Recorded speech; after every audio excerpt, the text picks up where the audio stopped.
Welcome, everybody, to We Geek Podcast. Today is January 26th. My name is Adam, and as always, I'm joined by my good friend Logan. Hello. What up, man? How's your week been?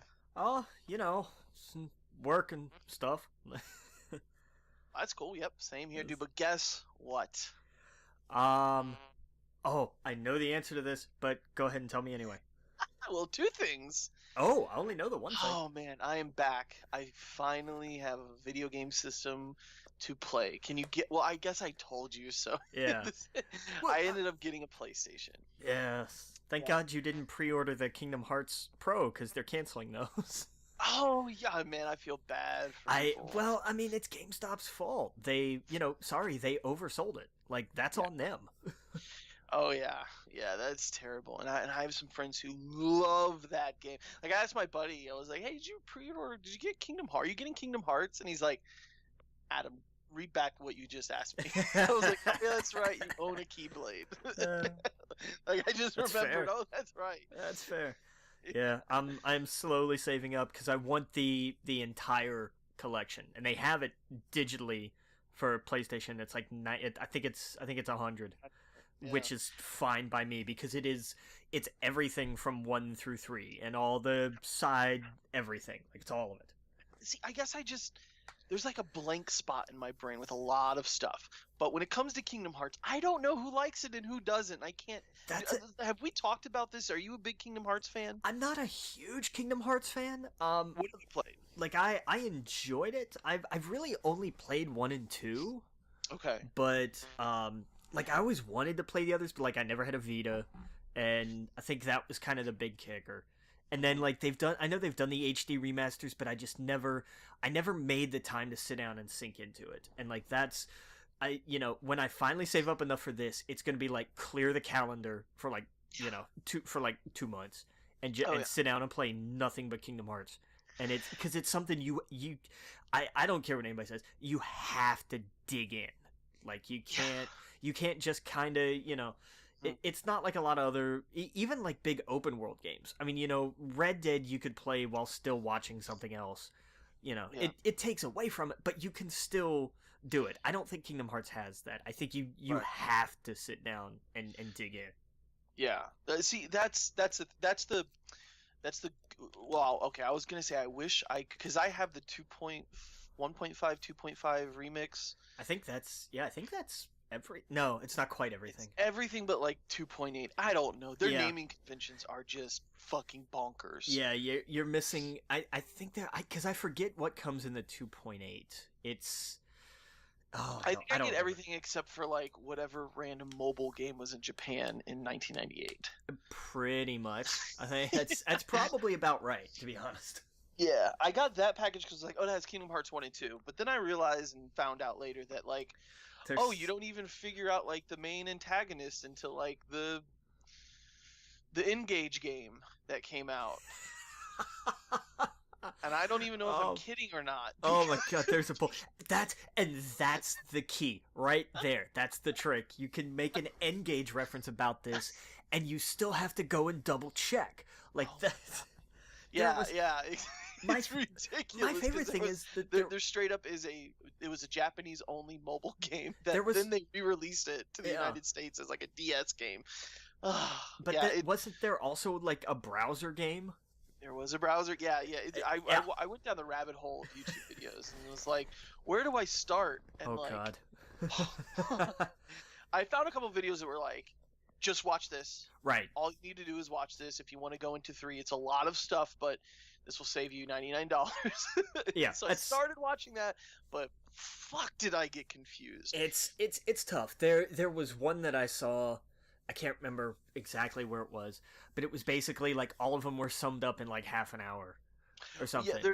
Remember Angry Video Game Nerd or Angry Nintendo Nerd? Yeah, I remember him.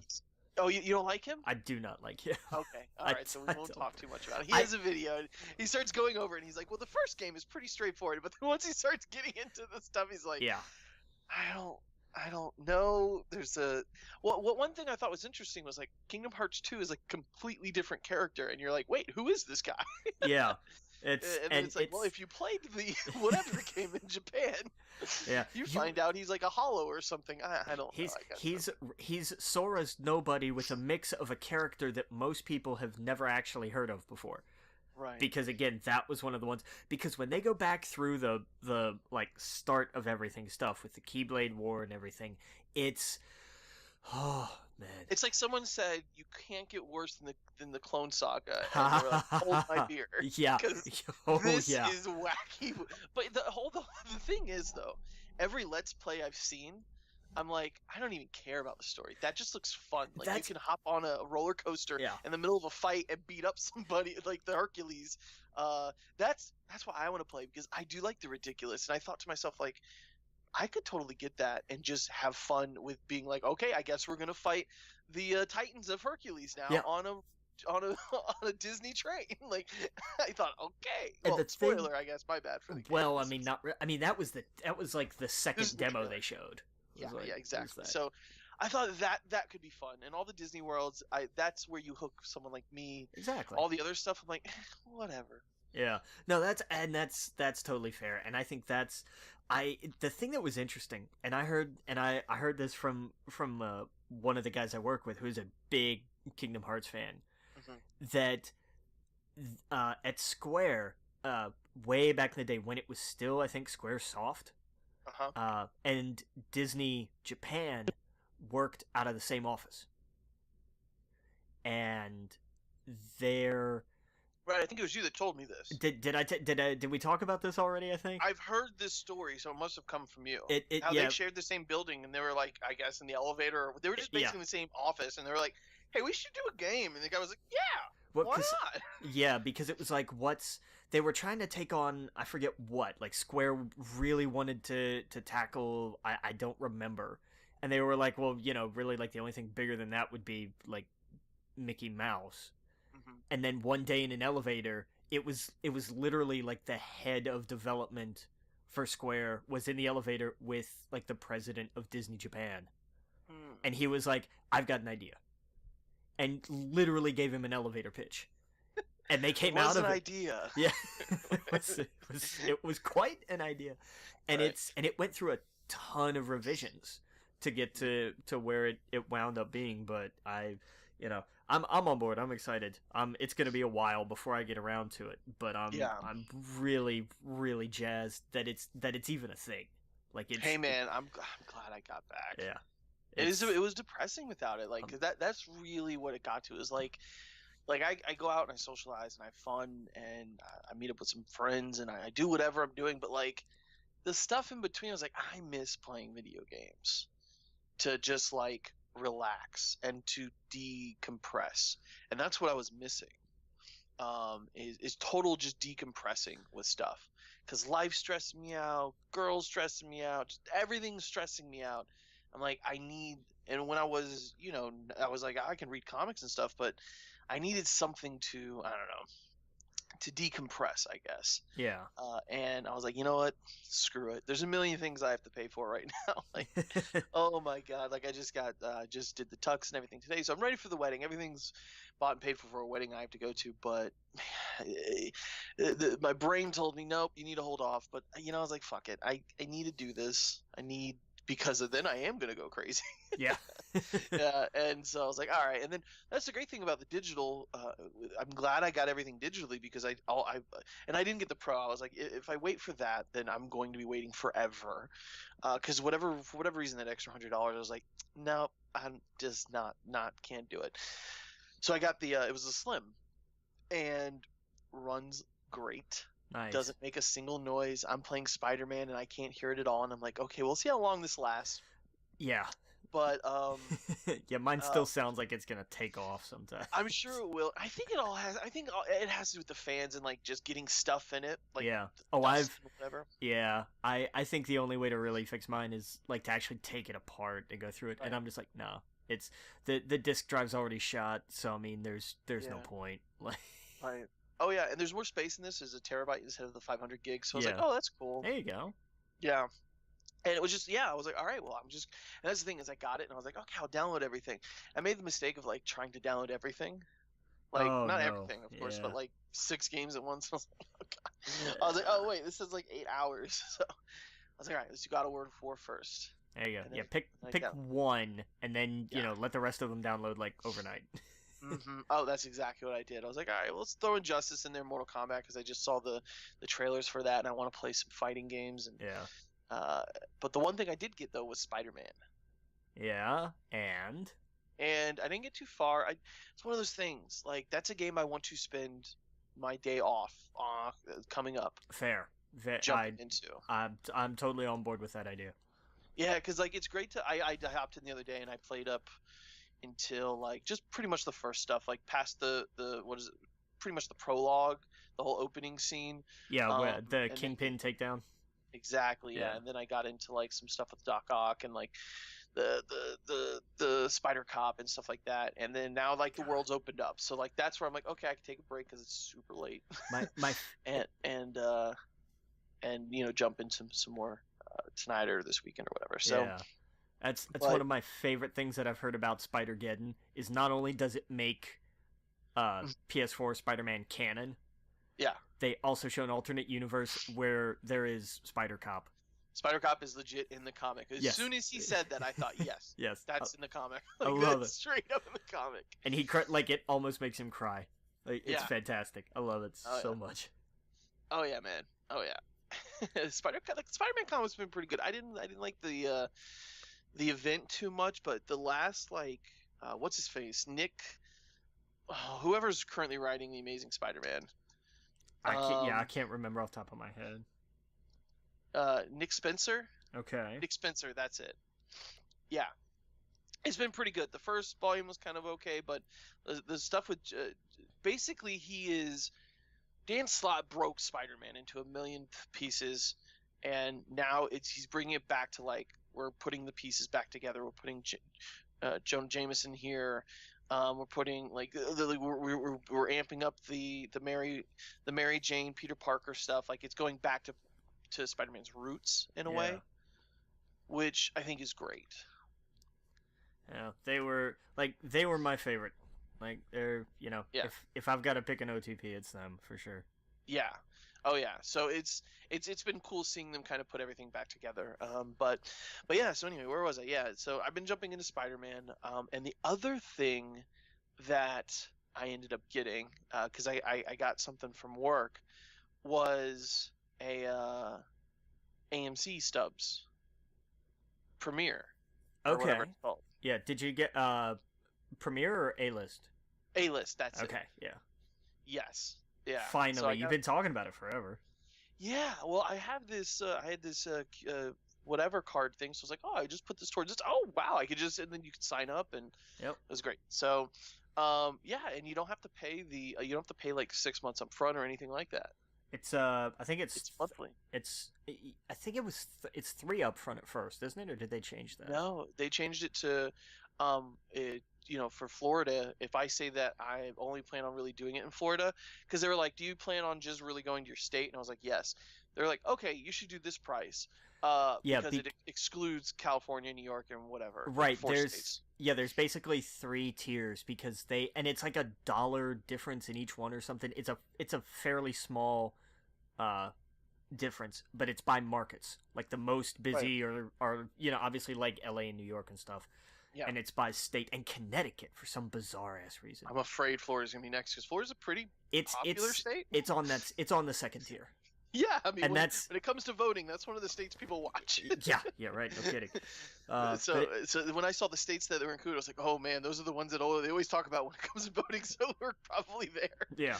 So and then it's like everywhere else, but it's just like the major busiest markets, because I know it's because of like LA and New York and Boston, and then but it was kind of weird seeing that Florida's like that second tier, because I mean Orlando, Miami, I would have thought would have pushed it up, but it's not.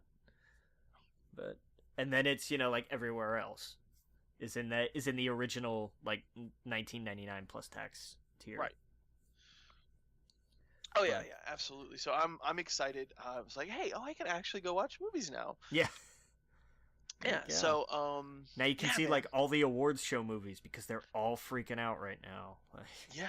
No, I'm gonna go see Bumblebee. I'm gonna go see. I think Into the Spider Verse. No, I think it just left Adobe. I think now it's Glass. it's So I'm gonna go Glass. see. Yeah. I'm gonna go see Glass. I'm gonna go see.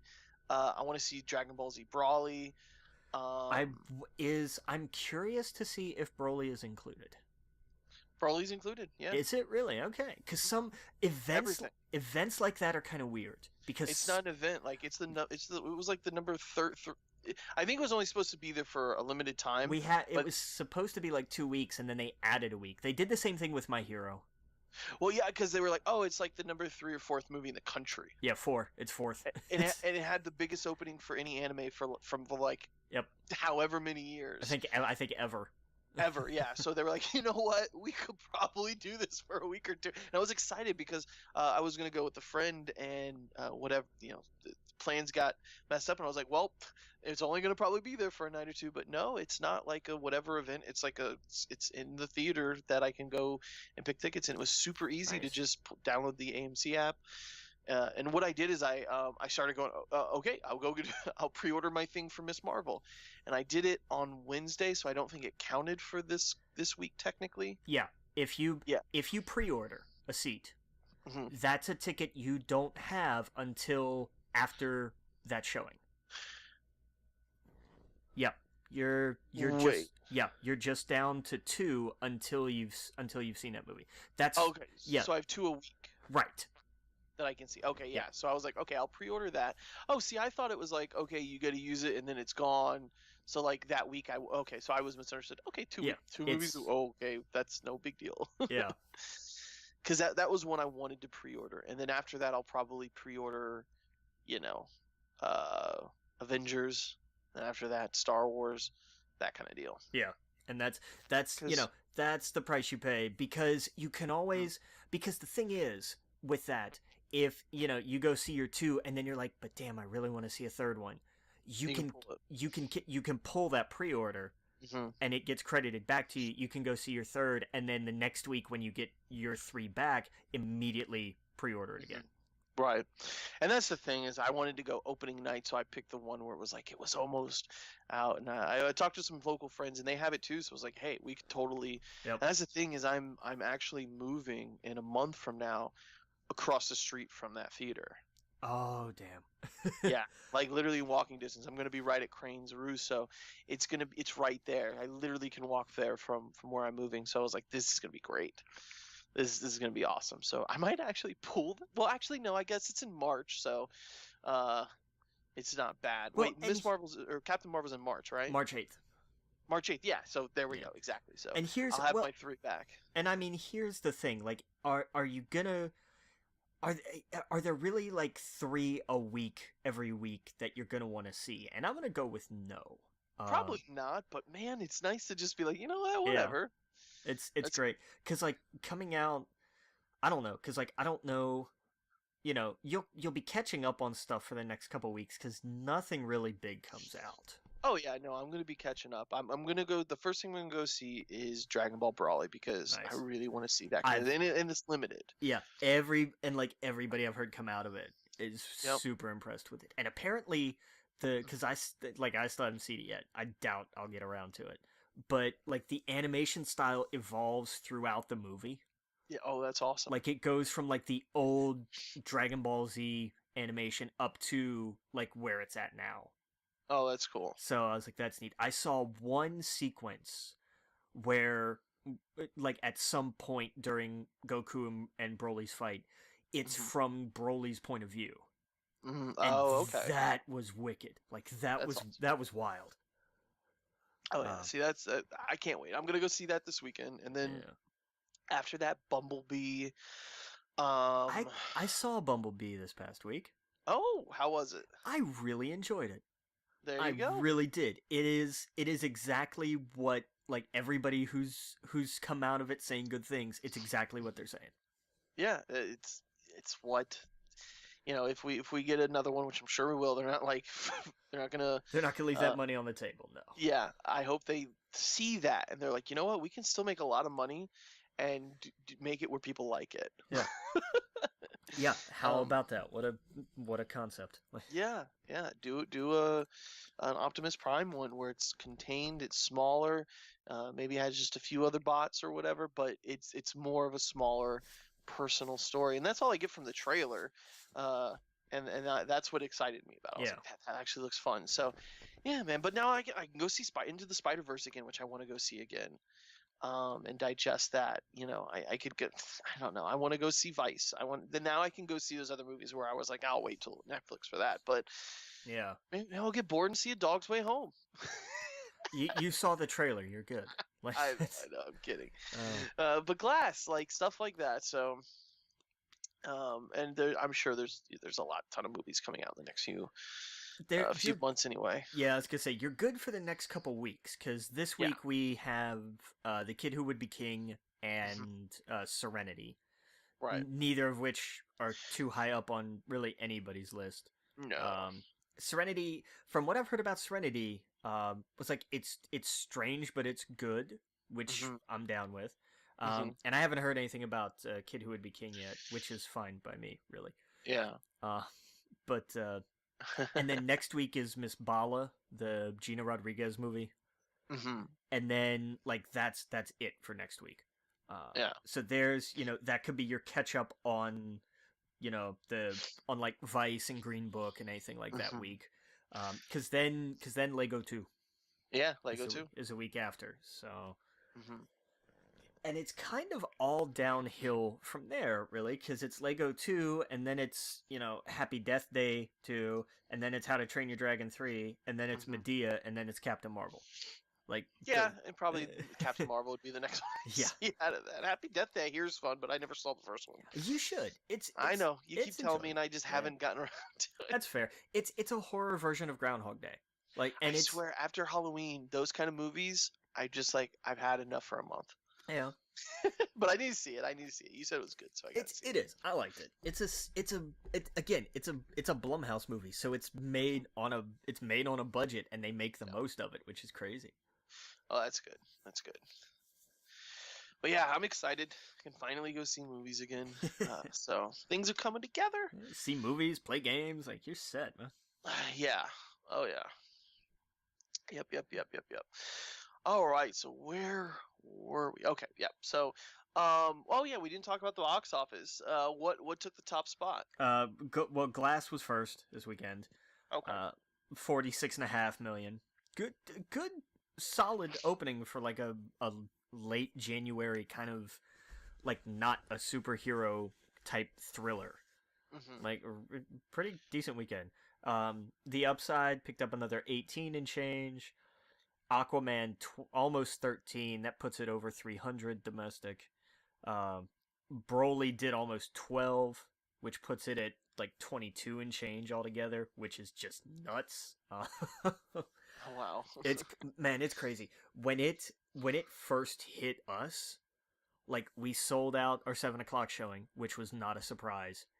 And then we sold out the 9:45 showing, which didn't happen for Avengers.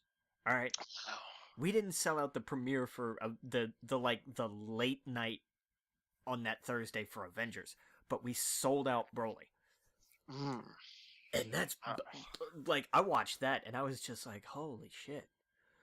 I was like, where in hell are they all coming from? Like, this is not... Dragon Ball's back, man. It's bigger than ever before. I'm not arguing the crowds. I'm just looking at where I live and work, and I'm just like, I never would have guessed.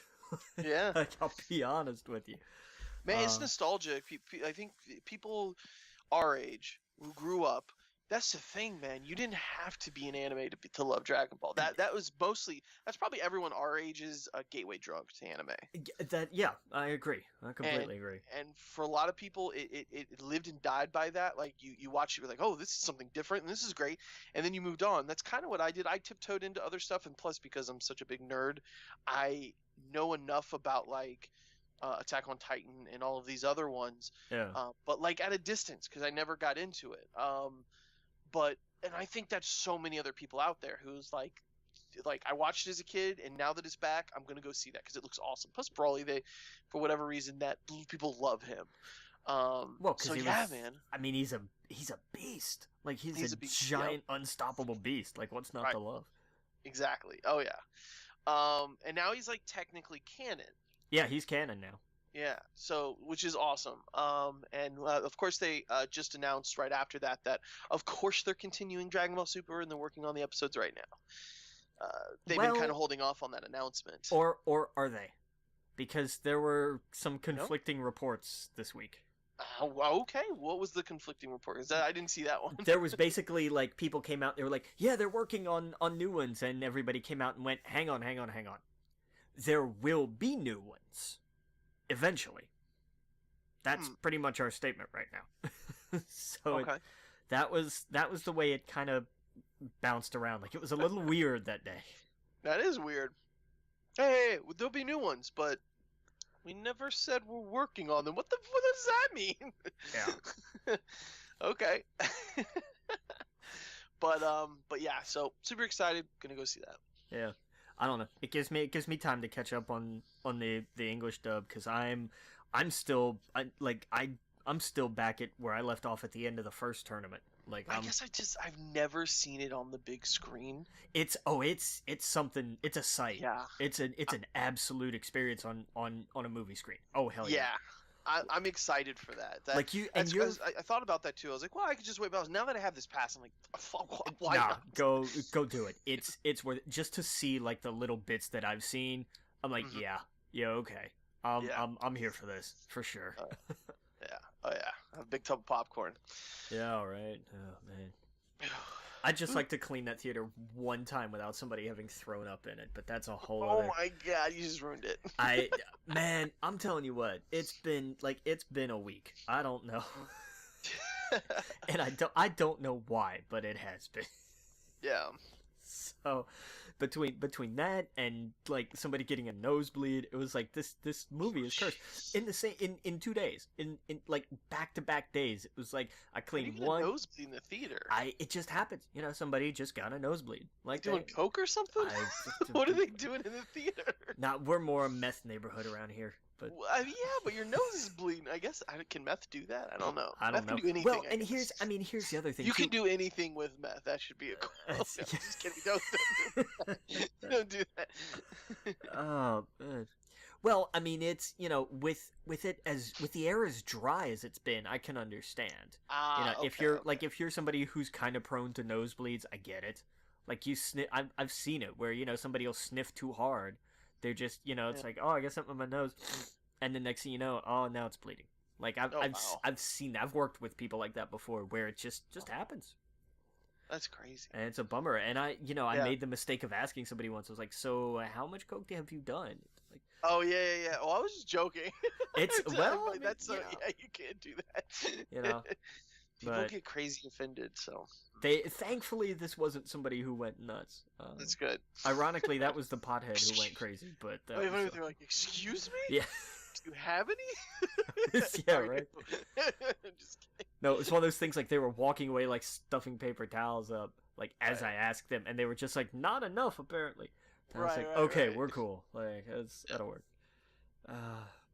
And Spider-Verse did pretty good this week too. Another 10 million. So. Mm-hmm. Oh wow! And people keep coming out, man. It keep, butts in seats. I'm telling you. Yeah, Aquaman is above Man of Steel now. Yeah, that is insane. Well, it's a good movie. Like, oh yeah, no, I'm glad it is. I just whew. It's did it edge past? Well, okay. So domestically, it's behind Dark Knight. Still? I'll have to look. I don't know. Oh, okay, yeah. Let me see here. Allow me to pull up the superhero charts. Where's the superhero charts? I know it's ahead of Suicide Squad. Mm-hmm. It's ahead. It's way ahead of Justice League. It's still behind Wonder Woman. Okay. It's technically still behind Suicide Squad. It's ahead of Man of Steel, still behind Batman v Superman. If I can just give me the superhero charts. U.S. box office has it. Yeah. Hold on. Because I'm just trying to find like superhero charts. Aha, superhero. Here we go. Oh, it's not like there's plenty more ahead of it. Dark Knight. Okay. Dark Knight. Oh yeah, Dark Knight's way up there.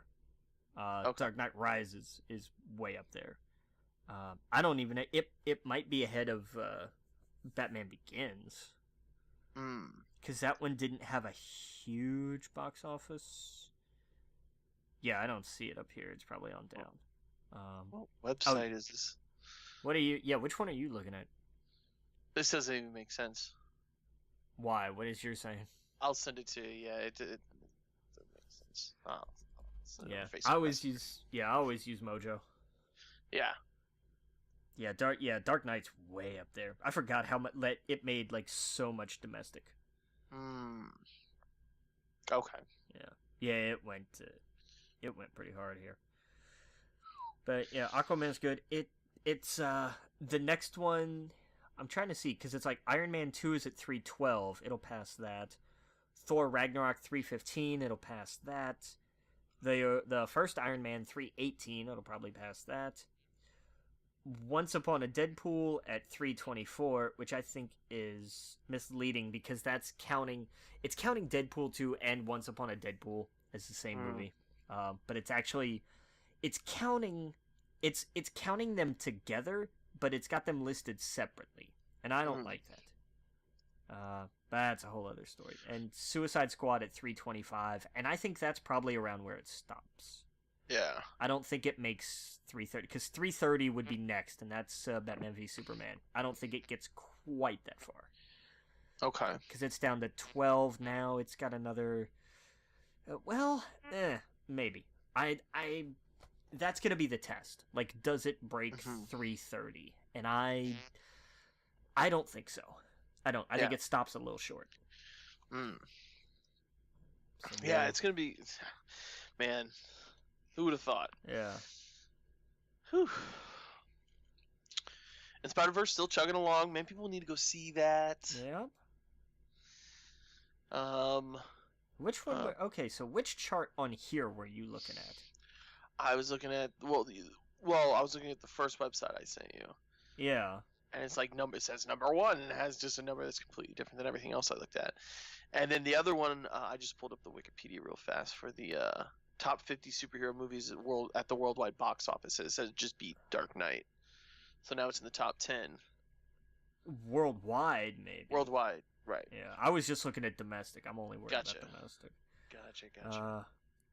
I don't know. Where did they? U.S. International. Man of Steel, Suicide Squad, Wonder Woman, Batman, Superman, Aquaman.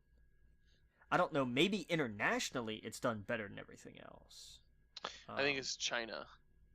That's probably it, because it made mad bank in China. Because I was just looking at domestic, but that's what I was saying. The Dark Knight, I guess, it beat that. God, it's over 1 billion worldwide. Holy hell! It's getting close to beating Dark Knight Rises, which would put it as the number 1 DC movie in the world. Yeah, it sure as hell would. It is a couple of $1 million short. Yeah. Wow. If it can hang on for a few more weeks. It's which one was highest? Was it Dark Knight or Dark Knight Rises? Dark Knight Rises with $1,084,000,000. Oh hell! It's at $1,063,000,000. I was gonna say Aquaman will make that 21. I don't know, man. That's gonna be. I think it'll make that. I think it'll make it too, and that would make it the number 1 DC movie in the world. Wow. Aquaman beat Batman. I'm telling you what. Like I will hang that banner from the front door. Like what timeline are we in? I gave up trying to figure it out, man. I think we're on like Earth 4 by now. Pretty much, yeah, exactly. Like I was always never really sure, and then like the last couple years, I'm like, nah, I think this is Earth 2. And then something else would happen, and I'm like, Earth 3? Like, we're not... Crime Syndicate kind of started to come around. Little bit, but then it fell apart. So I'm like, maybe it's Earth 4. Like, maybe we're on Earth 4, yeah. So I don't know, like, but like, we can't keep getting too far away, because we don't have, like, actual superheroes. So we can't be, like, Earth 49 or something. Like, it's gotta be decently close to Earth Prime, but I don't know. Yeah. Yeah, exactly. I just pray to the Anti-Monitor to come and take us swiftly and get us out of here. We see Superboy Prime show up. I'm hauling ass. Oh yeah, yeah. It just depends what he's wearing. Good point. Good point. Yeah. Man, I've been reading some comics. DC needs to get their stuff together though. I want to know Dr. Manhattan stuff. That thread's been long gone now, and they haven't done shit with it. I'm kind of pissed. Well, there's a surprise. Oh man. Apparently there's 7. Did we talk about this last week? That Bendis said there were 7 crisis. Oh yeah.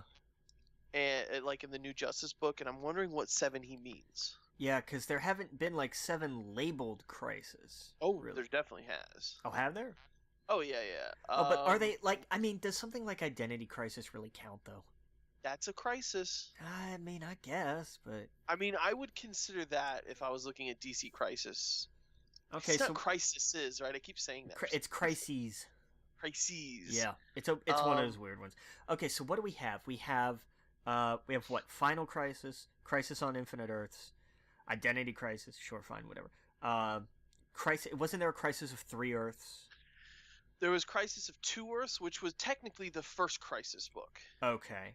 Which was just really, it wasn't even an event. It was just a Flash event. Right. That was the Flash of 2 Earths. The Flash of 2 Earths. Yeah. So that's when they introduced like there's a second Earth.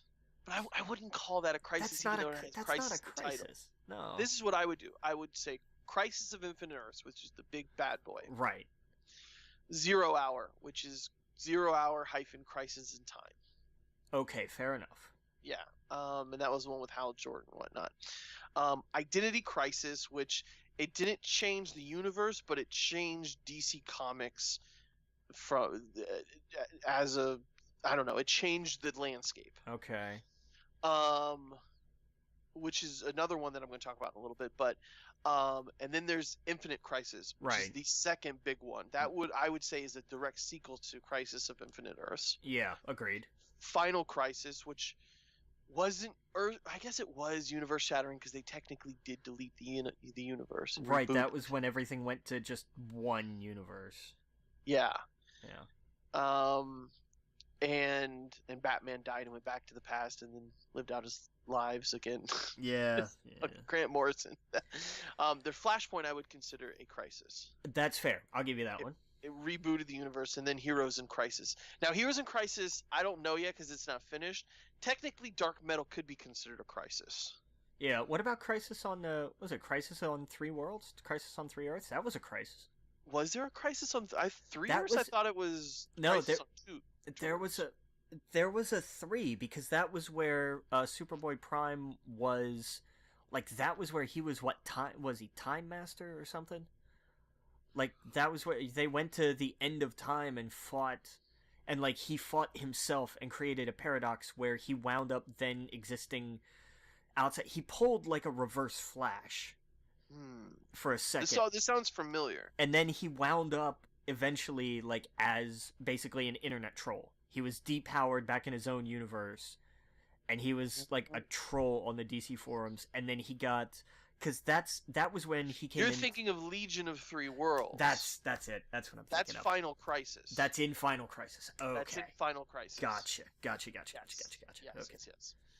Yeah. I'm like, what? I know this. I knew there was something of like 3 Worlds or 3 Earths or something. Yes. Okay, so that was in Final Crisis. Yeah, when he literally is a troll. Yes. And it was the editors like just putting it in like, this is you. Yeah. This is you guys that keep talking shit. Yeah. That's God, I need to go back and read that. Because like Superboy Prime was a badass. Yeah, see, that's the problem is I'll go back and I'll read Final Crisis and I'm like, I don't know what's going on, but I leave out all the extra stuff. Yeah. And that extra stuff is so good. Like that, for example. Yeah. But he ends up getting his abilities back. I don't know if he's shown up in the new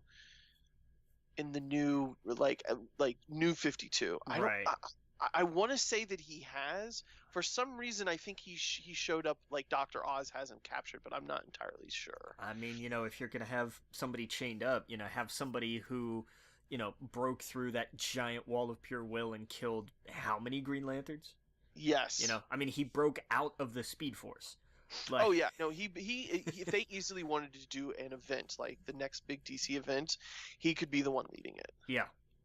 Yeah, absolutely, and I see, for whatever reason my brain is thinking that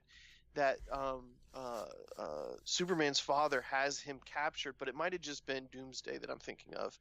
But I'm pretty sure someone was drawing that's what it was. There was drawings all over the wall of Superman stuff, and they couldn't figure out who was in the room, and it's just like a big hint of who was there and escaped. I hope it was him, because that's the idea. I guess that's the whole idea of what they kept calling Mr. Oz or whatever. Yeah. Superman Dad is trying to, and then that's why he took Jonathan, because he wants to train him, because there is something out there that can kill everybody in a blink of an eye, and he needs Supermen from all over the multiverse to take on Dr. Oz, or I'm sorry, to take on Mr. Manhattan, Dr. Manhattan. Yeah. Well, I mean, that does sound like Superboy Prime, because when when they finally imprisoned him the first time, I think, like, he drew he carved the Superman symbol into his own chest. Yes. So that sounds like something he would do. Yeah. There was drawings all over the walls and stuff. So I think, man, I need to go back and read this, but I think and I could be, man, I hate people listening and I'm getting this all wrong, but I think that was the idea, was that he's trying to get people, because they're like, there's a big threat out there, and we need good people and bad people to be able to attack this. But who knows? I don't know. I need to go back. That's the thing, is I've been reading so much of it, but a lot of the newer stuff, it's like it's not connecting with the Rebirth stuff.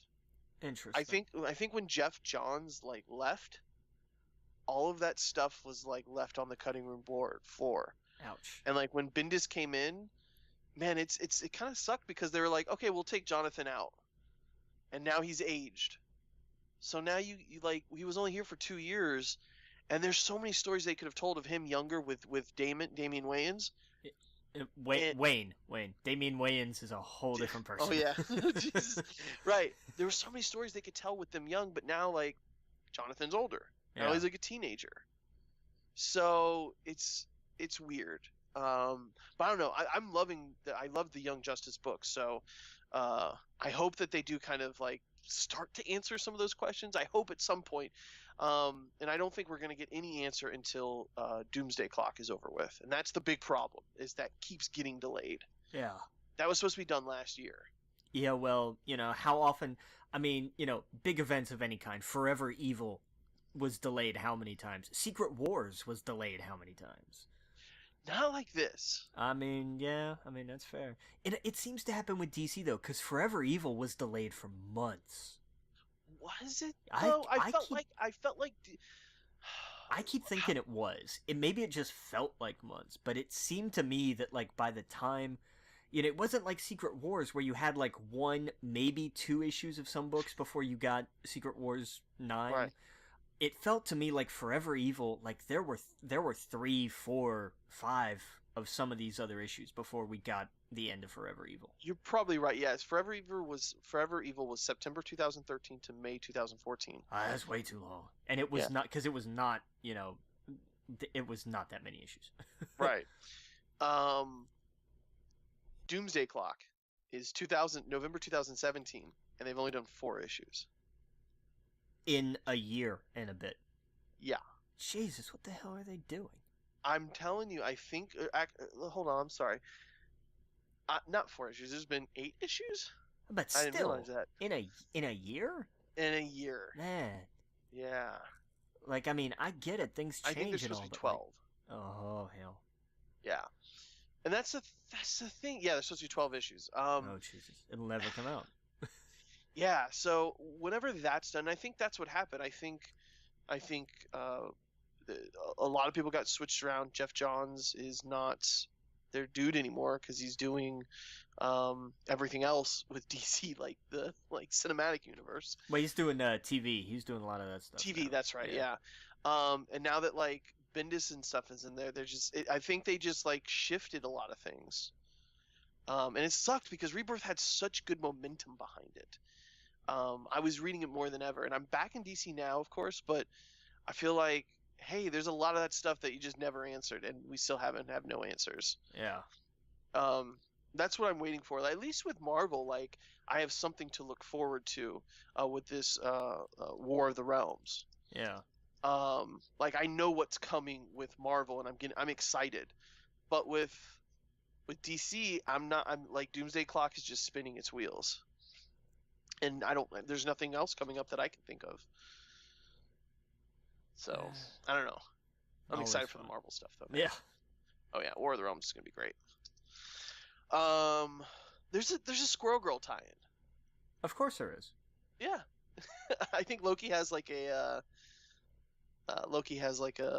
mission for it or something. Oh goody. Oh man. Oh yeah. The new Guardians of the Galaxy book is so good. Isn't this the one where they have like Dark Guardians now or something? Yeah. They just real brief. If I could talk about it for just a second. Go for it. Yeah. So Donny Cates, great man. I love his comics. Yeah. He did a great job with this. And this is the same guy who did the Ghost Rider, the Cosmic Ghost Rider, right? Yeah. Yeah. So Cosmic Ghost Rider is in this big time. Basically, long story short, in Infinity, whatever the last event was, the Infinity War event, Thanos gets his head cut off by Gamora. She decapitates him. Sure.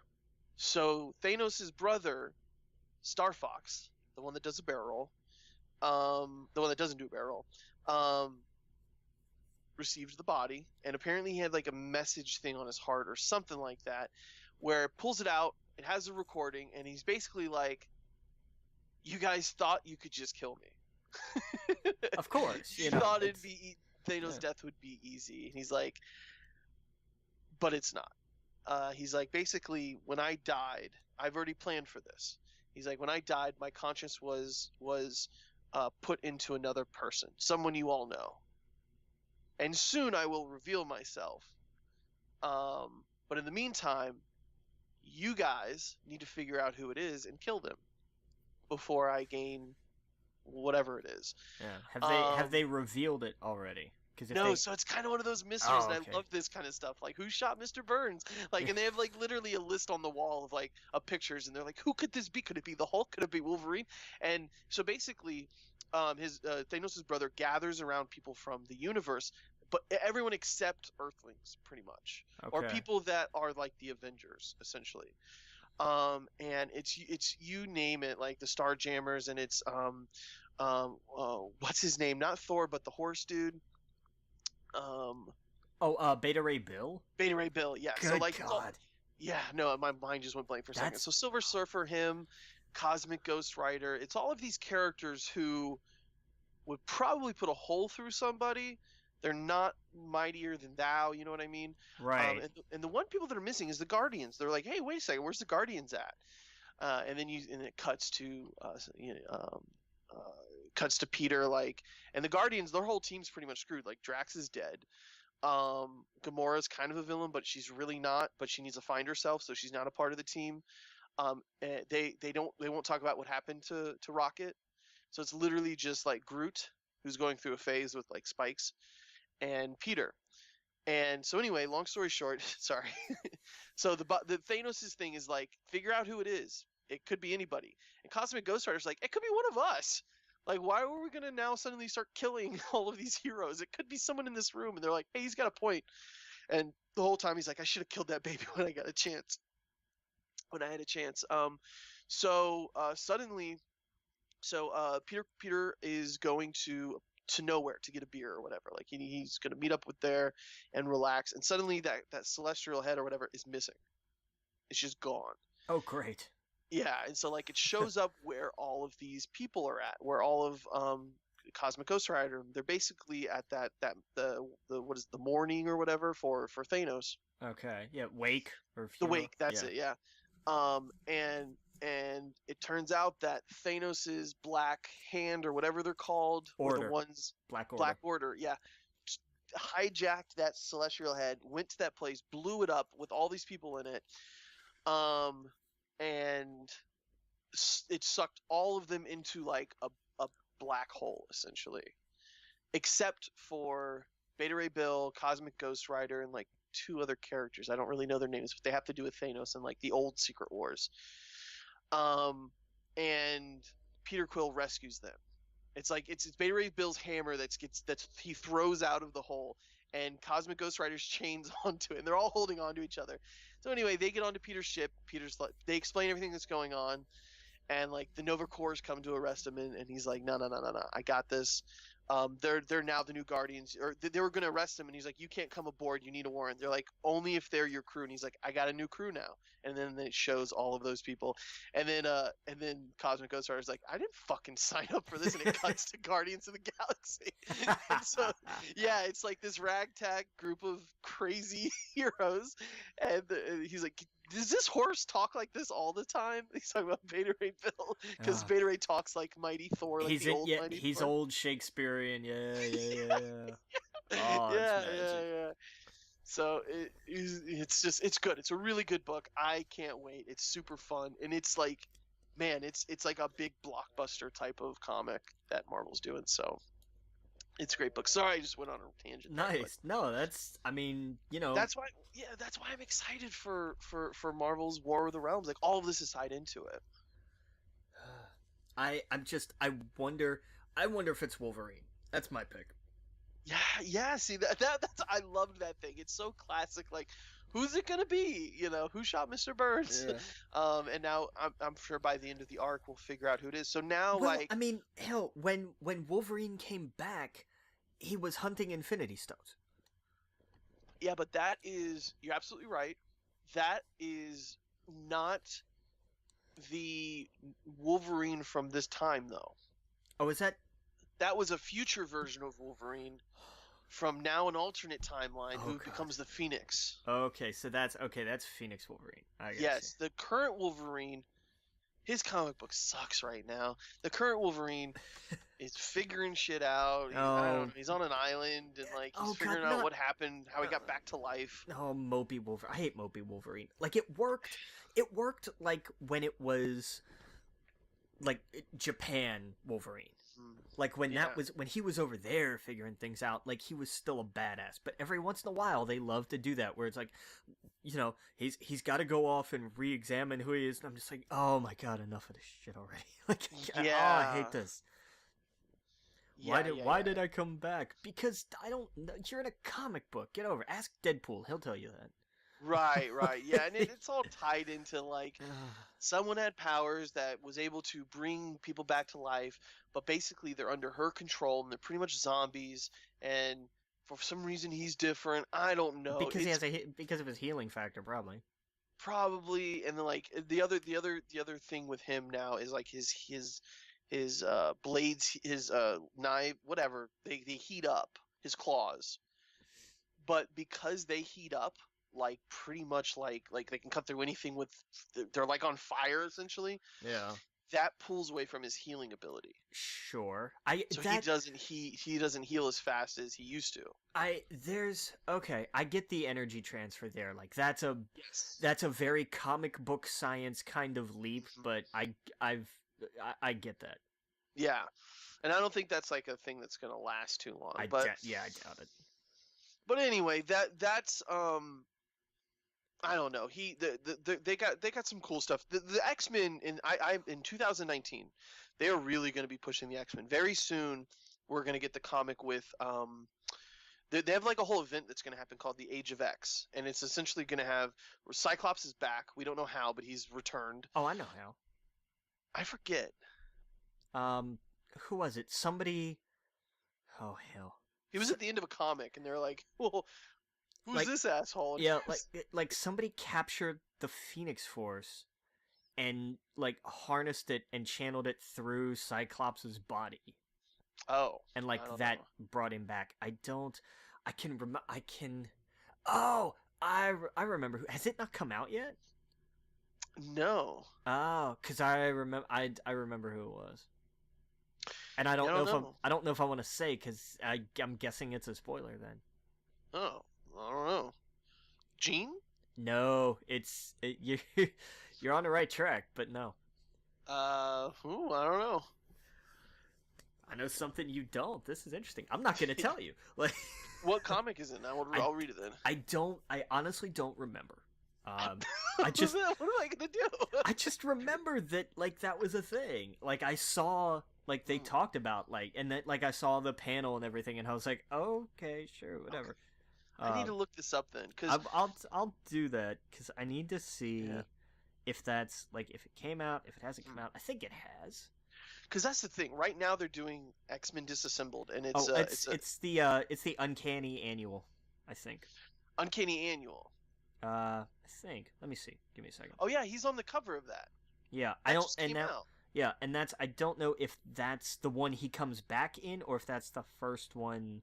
Okay. Hang on, give No, me. no, he's technically okay. So the Uncanny Annual, I think just came out. Yeah, Uh, that's the one where it comes back in. Yeah, and that's the one where they okay because he appeared at the end of a different X-Men comic a few weeks ago yeah. where It it was ex. like, oh shit, he's back. Yeah, it But they didn't explains. explain. Yeah, it explains in this like Oh, how he comes back and when. So oh, okay, yeah, because I'm excited for that because apparently him and Wolverine are gonna have their own comic together, which will be super cool. I like their dynamic. I want to get back to Wolverine having a team, Cyclops having a team, that kind of like they're bringing the X-Men back where we're gonna have Jean Grey, Beast, Wolverine, Colossus. It's they're bringing where before, because of the Inhumans and all that other stuff they were pushing, they were like the X-Men were just like over in the corner and nothing really crazy was happening. Uh, but now they're back. I'm excited. Um, anyway, sorry, got totally off track. okay. Yeah, this is as convoluted as you would expect. Yes, yes, exactly. But that's the problem is they have a weekly comic. I can't do that. Yeah. That's it's crazy. They're already at like 8 issues now. It's only been a few weeks. Like, imagine that in a trade. Ugh. Yeah, Oh but boy. anyway. Where are we at? Where are we at? I think we were going to talk about the Academy Awards. Okay, yeah, let's jump into that. Yeah, because the nominations came out, and I'm down for pretty much most of these. Like, I don't really have a problem with anything. I think there's a couple, you know, Cooper not getting Best Director. I think was another mistake again. Um, everything else, I'm pretty much okay with everything else. I think. Yeah. But yeah, I mean, we'll go down the list. I mean, start at the top, Best Picture, and it's a stacked category. Yep. Vice, A Star Is Born, Roma, Green Book, The Favorite, Bo Rap, Black Klansman, and Black Panther. Yes. The fact that it's nominated is awesome. Yeah, I mean, there's absolutely no chance it's going to win. Yeah. But it was nominated, and that is worth celebrating. Yes, and they'll put that on the cover. Oscar nominated. Oh yeah. Oh hell yeah. Yeah. That I was listening to a thing, and it kind of talked about what you were talking about. They were talking about what you were talking about was there was a time where the Academy Awards were the pictures that most people saw that year were almost always there for best picture, the top Right. grossing films, and somewhere along the lines it Crash. became this indie fest. It This suddenly like Sundance. Yeah, it was when Crash won Best Picture. That was exactly when it started, which I'm pretty sure was either the year after or not long after Return of the King cleaned house. Mm-hmm. Like that was the last big budget, like actually that was the last time a movie that people actually went to see Right. won like all those awards. And it had been like that before. I mean, Titanic was one like that. I mean, they were movies that people had seen.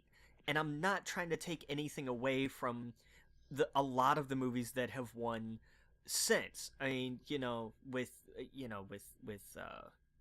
I almost did that thing with was it Moonlight and and I mean Birdman, and so so many others that are tremendously good movies. I'm not knocking them, except Crash, because Crash was horrible. But like, if you're gonna start a paradigm shift in how the Academy Awards work, maybe don't pick a bad movie to win Best Picture. It started turning into this: how can we make a movie that is for the Academy Awards, release it in January, make sure no one sees it. Yeah.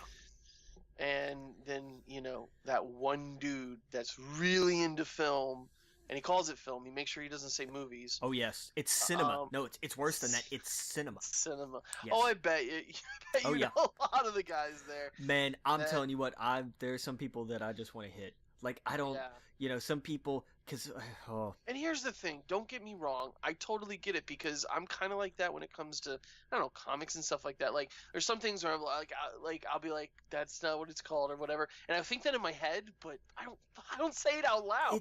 We had, and here's the thing, there is a point that somebody made, and they're not entirely wrong, but still, it was just so pretentious.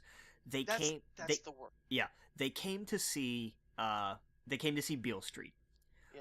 And there was a showing that had to be canceled because we added an extra showing of Broly because it sold like freaking crazy. Right. And this was somebody who said, oh, so people don't come here to see art, they come here to see cartoons. Wow. And I was like, how many of you like just fall off a cliff? I'm begging you. Yeah. If you can't, that's ridiculous. Yeah. And like, I get their point, because on the one hand, sure, like there is a kernel of an argument there to be made. There's not much of one. Sure. But that's legitimately mocking a child if he likes like Fortnite or something. Like, get over yourself. Yeah, it's like, oh, they play these kind of video games. Why don't you play The Last of Us? The story's so much deeper and blah blah blah. It's like great, I get it. They made a fantastic thing. The story's involved. Yeah. Hats off to everyone. That doesn't make it more valid than something else. Like, people play the hell out of the Lego games. They're not my cup of tea. I don't care. Have fun. Enjoy them. They're not bothering me. What do I care? They're fun as hell. Yeah, go for it. Enjoy your time. That's the point. Like, you go see things that you either enjoy on any sense. You go there because you want the action movie that you're going to get really into. The comedy that's going to make you laugh. The horror movie that's going to scare you. The drama or biopic that's going to make you think. Those are all forms of entertainment. Nobody goes to a movie, unless they're with somebody that they're really, really attached to, that they know they're not going to like. Right. Or, if they have to, maybe, Right. I'm sure there are plenty of critics out there who are like, I really, really, really didn't want to go see Suicide Squad. Right. But my editor made me. Like, I get it. Right. I understand. That happens. Yeah. But, by the same token, don't just crap on something because you think what you like is better. And I know all movies are supposed to make you feel something like that. Exactly. Now, and there's, it's a difference between, like, sometimes they're just bad movies. But here's the thing. They don't last. And they go away. But I mean, I'll never forget that. Oh, people don't want to come see art, but they will come see a cartoon. You know what else was a cartoon? Anything by Studio Ghibli. So shut your mouth and get out. Like, it technically is art. It's yes, artwork. It is. It's literally it's a bunch of artwork moving. It's literally moving drawn artwork. Like, it's it's just so ridiculous. I hate that. And that's what I'm saying. The Academy Awards turned into that for so long. Like, it wasn't about movies. It wasn't even about film. It was about cinema. And the people who say things like cinema, just smack them. Just Why right haven't across you moved to LA yet? Like, what are you doing here? You're in the wrong city to have that kind of attitude. Exactly. Like, it's like, oh, man, it's like walking into like a restaurant and you're like, oh, like a normal restaurant, and you're like, well, this isn't 5-star. Like, what the fuck? This is I don't know. Name of a normal restaurant. This is Sonny's Barbecue. Like, what are you doing?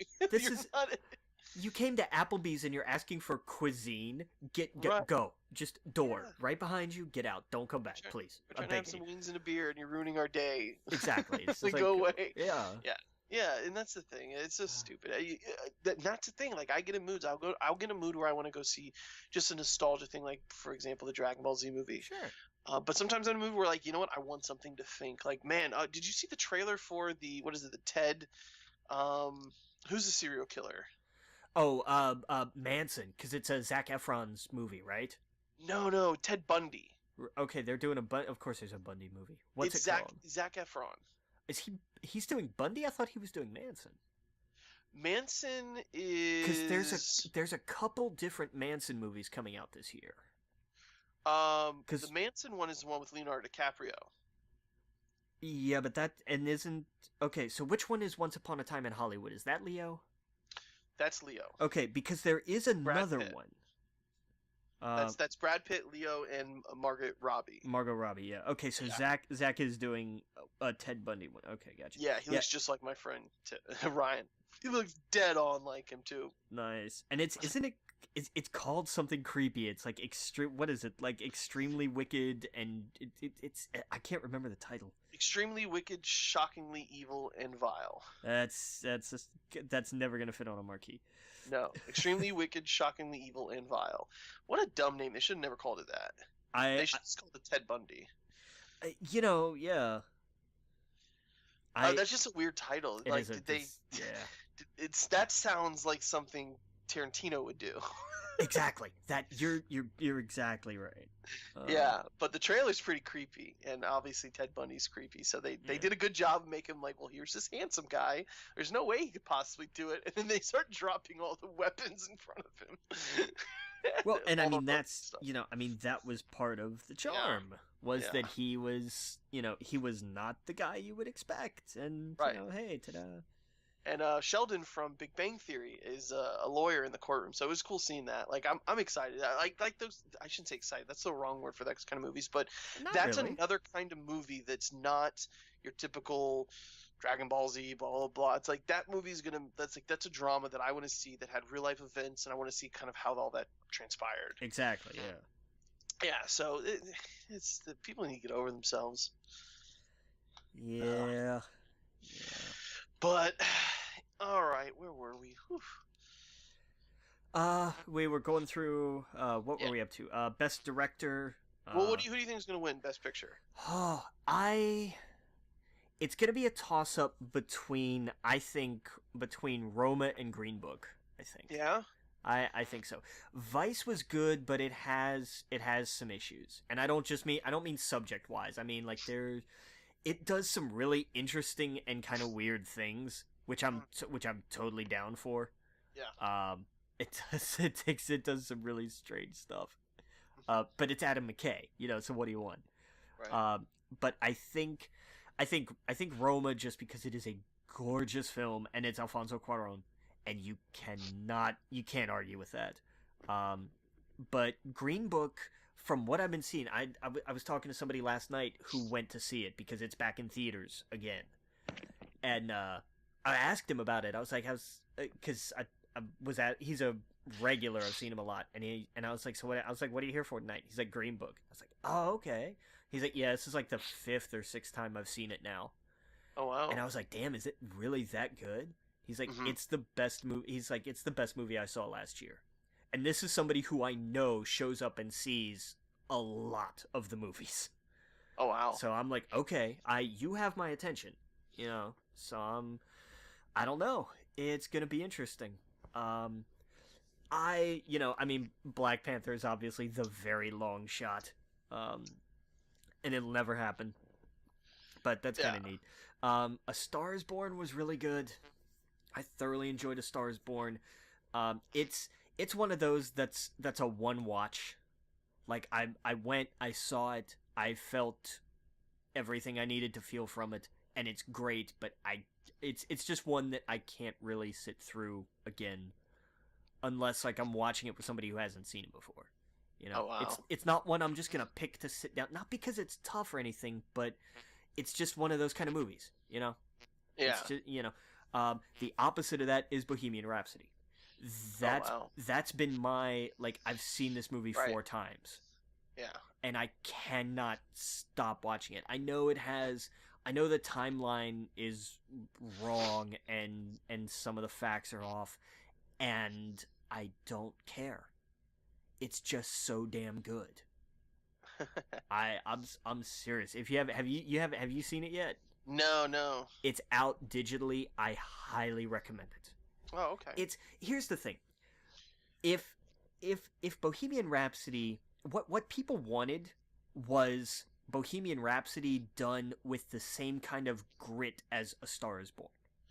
Gotcha. That's what people wanted. They wanted that, like, behind the scenes, here's all of the details of Freddie Mercury's life and everything. That's what people wanted. Right. And it's not what they got. Gotcha. What they got was, like, was kind of a boilerplate band biopic. And yeah, some of it's stretched a little, and some of it's just not. Like, some of the timing is off to a point where if you know that it's wrong, it's really jarring. Yeah. It tells a good story, and it's a good, and that's why I think a lot of people liked it, and why it's become such a high-grossing film, is because it's a good story and it's a good movie. And if you're willing to put aside the timeline inaccuracies, because the way they tackle his sexuality is, it's not non-existent, but I don't think it's confronted as head-on as it's not a focal point of the film. Right. And I think a lot of people are upset about that, and I understand. I don't have a problem with anybody's criticism of the movie. They're all perfectly valid. I just kind of don't care because the finished product is fantastic. Yeah. And, that's not the right attitude to be judging a Best Picture award on. Mm-hmm. But, for my money, I loved it. I really love that movie. Yeah, no, I want to see it. It's out digitally, you said? Yeah. Yeah, Okay. it's out. It's out now. It's absolutely worth it. No doubt. For fans and not fans. It really is just a great story. Yeah. They cheat a little towards the end, though. The big thing at the end is not.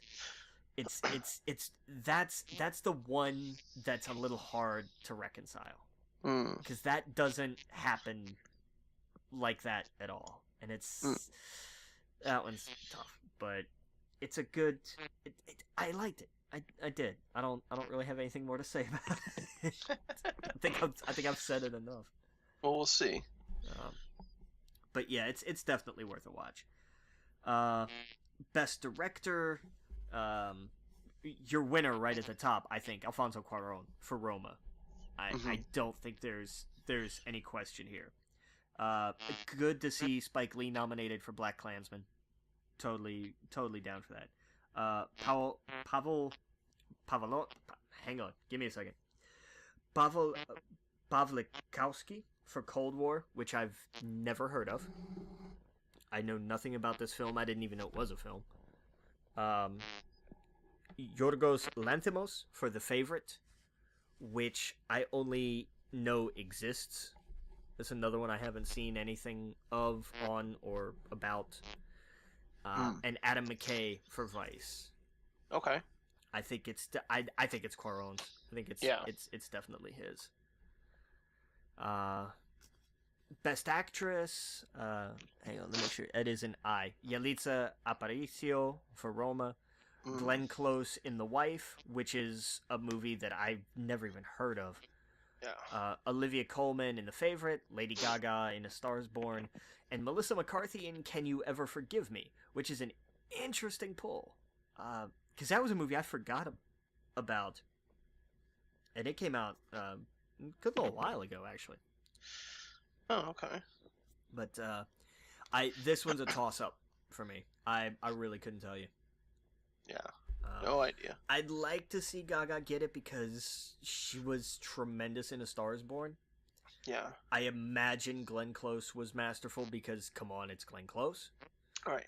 And I don't, like, I can't, I don't know about anybody else. I just don't. Best actor is a tough category. Christian Bale in Vice is just fantastic. Mm-hmm. His Cheney is everything you want it to be, no matter which side of the aisle you're on. Mm-hmm. Bradley Cooper is tremendous in A Star Is Born. Willem Dafoe in At Eternity's Gate is not one I'm familiar with. I know nothing about this. Rami Malek in Bo Rap, picked up the Golden Globe, so that tells you something. And he's as close to Freddie Mercury as I think you could get. It's that good. And then Viggo Mortensen in Green Book. Okay. So I don't know. That one's, pick them out of a hat, really. Right. There's just so many movies I did not see this year. Yeah, they're good, man. And this is why I'm okay with like this year. Even like the indie stuff is not. It's kind of like last year, where like the indie stuff did not feel as segregated, as like stuck away of like, oh no, you had to go find these. Like they weren't like super art housey kind of films. Yeah. Because like The Shape of Water was everywhere. Yeah. And it's kind of the same this year. Vice, A Star Is Born. I mean, A Star Is Born was huge. Yeah. Vice was pretty big. Bohemian Rhapsody was huge. Green Book had a good run for a not tremendously mainstream film. Yeah. Best Supporting Actress, Amy Adams was great in Vice. Marina de Tavira in Roma. Again, don't know. Regina King in If Beale Street Could Talk, and then Emma Stone and Rachel Weisz in The Favorite. Okay. It's really odd that there's no, like, seeing two people nominated for the same film in the same category does not happen all that often. Right. So that's a little peculiar. But it be like that sometimes. Yep. Best Supporting Actor, Mahershala Ali for Green Book, Adam Driver, Black Klansman, Sam Elliott, A Star Is Born, Richard E. Grant, Can You Ever Forgive Me, Sam Rockwell in Vice. I don't know, man, because this, for drama, it's between Mahershala Ali, I would imagine, and Sam Elliott. Yeah. Sam is tremendous in A Star Is Born, but damn it, Sam Rockwell is just awesome. Like, I love him.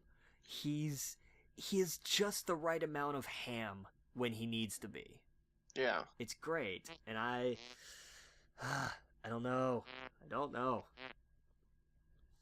Best Original Screenplay, The Favorite, Deborah Davis and Tony McNamara. First Reformed, Paul Schrader. Green Book, Nick Vallelonga, Brian Curie, Peter Farrelly.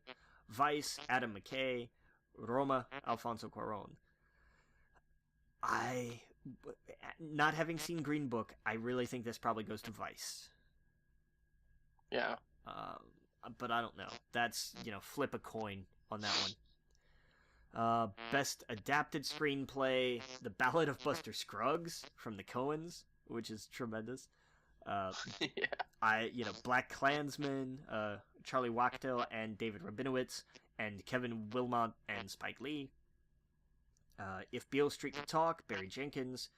Can You Ever Forgive Me, Nicole Holofcener and Jeff Whitty. And A Star Is Born, Eric Roth and Bradley Cooper and Will Fetters. Okay. I got nothing, man. I couldn't tell you. I don't know. Take your pick. Yeah. Where are we? Best Film Editing. Black Klansman, Bo Rap, The Favorite, Green Book, Vice. I love some of the work in Vice. I really love the work in Bo Rap. Interestingly, though, here's one where I think Black Klansman might surprise people. Yeah. I think this might be one where it takes it. Okay. I don't know, but if it's going to win one, I think it's going to be here, and I think that might shock some people. just because it's going to be kind of out of the blue. That's what I'm pulling for. Just to kind of break the sort of Vice, Green Book, Roma sort of trinity that's going to be this year. Yeah. And, speaking of, best cinematography, Cold War, The Favorite, Never Look Away, Roma, and A Star is Born. Yeah. Probably either Roma or A Star is Born, I would imagine. Yeah. Best Original Score. Best Original Score is an interesting category. I love this category. Because it's Black Panther, Black Klansman, If Beale Street Could Talk, Isle of Dogs, and Mary Poppins Returns. Mm-hmm. It is a very interesting category. And probably just to make sure that nothing mainstream wins anything, it'll go to If Beale Street Could Talk. Yeah. Which, again, is not unwarranted. I don't mean to sound like I'm talking down to it, but I would love to see Mary Poppins Returns pick this one up. I would. Because as much as I like the score for Black Panther, I think the one for Mary Poppins Returns is a better overall score. Yeah. My favorite score of the last year wasn't nominated, though, and that bugs me, and that's Aquaman.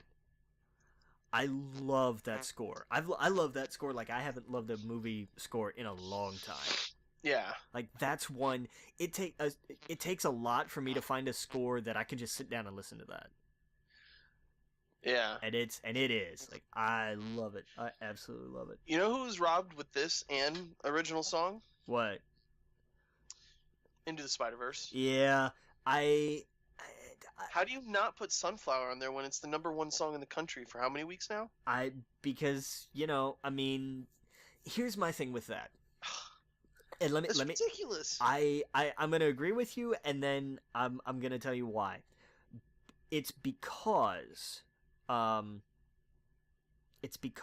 This Is Me from The Greatest Showman last year didn't win. That's why this doesn't surprise me. I love Remember Me from Coco. I'm happy that it won. It's a great song, but it was not the rightful winner last year. Well, here's the thing. I didn't say he's gonna win. Yeah, but it should be nominated. How is it not on the list? It's the #1 song in the country for weeks. Post Malone is the hottest new artist. Yeah. In the last however many years. Like, he had more #1 songs. He broke a Michael Jackson record. Yeah. For how many songs he had in the top 100 for however many weeks in a row or whatever. Like, how do you not see that and go, look, and the song's catchy as hell. I get if you don't like Post Malone or if you don't like rap or whatever, but it's not even really rap. No, I agree. It is catchy as hell. I'm with you. I just don't get that. It's like, how could you... It's like, I see why that would be there. I see why any song from A Star Was Born would be there. Well, and that was another one that if it didn't top charts, it did well. Like, they released Shallow as a single. The Place Where Lost Things Go, because it's you have to have a song from a Disney movie. Fine. I'll fight from On the Basis of Sex. Sure, I got you. All the I think the reason we don't get Sunflower is because we get all the stars. I think that's why. I think that all of these should be on here except for When a Cowboy Trades His Spurs for Wings, just because I am weird at seeing The Ballad of Buster Scruggs nominated for stuff here. Like, that's the one that kind of throws me out of whack on this. I think. Did you see the Coen brothers? What they just released? What did they just release? Oh, you haven't seen it? No, probably not. Jeff Bridges, just walking around as the dude. No, don't tell me. Have you not? You haven't seen it? No.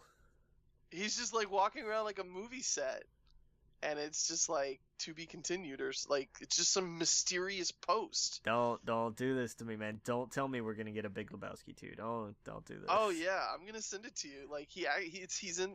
Oh, you haven't seen this? This is breaking right now. I'll send it to you on. This must be like brand new. No, well, this was like yesterday. Yeah. Okay, so you've been busy. Yeah, that's true. Yeah, it looks like he's like on a movie set, and he's looking for somebody, and like it's the music and then the tumbleweed, and it's legit. Like, they just put it out there. Okay.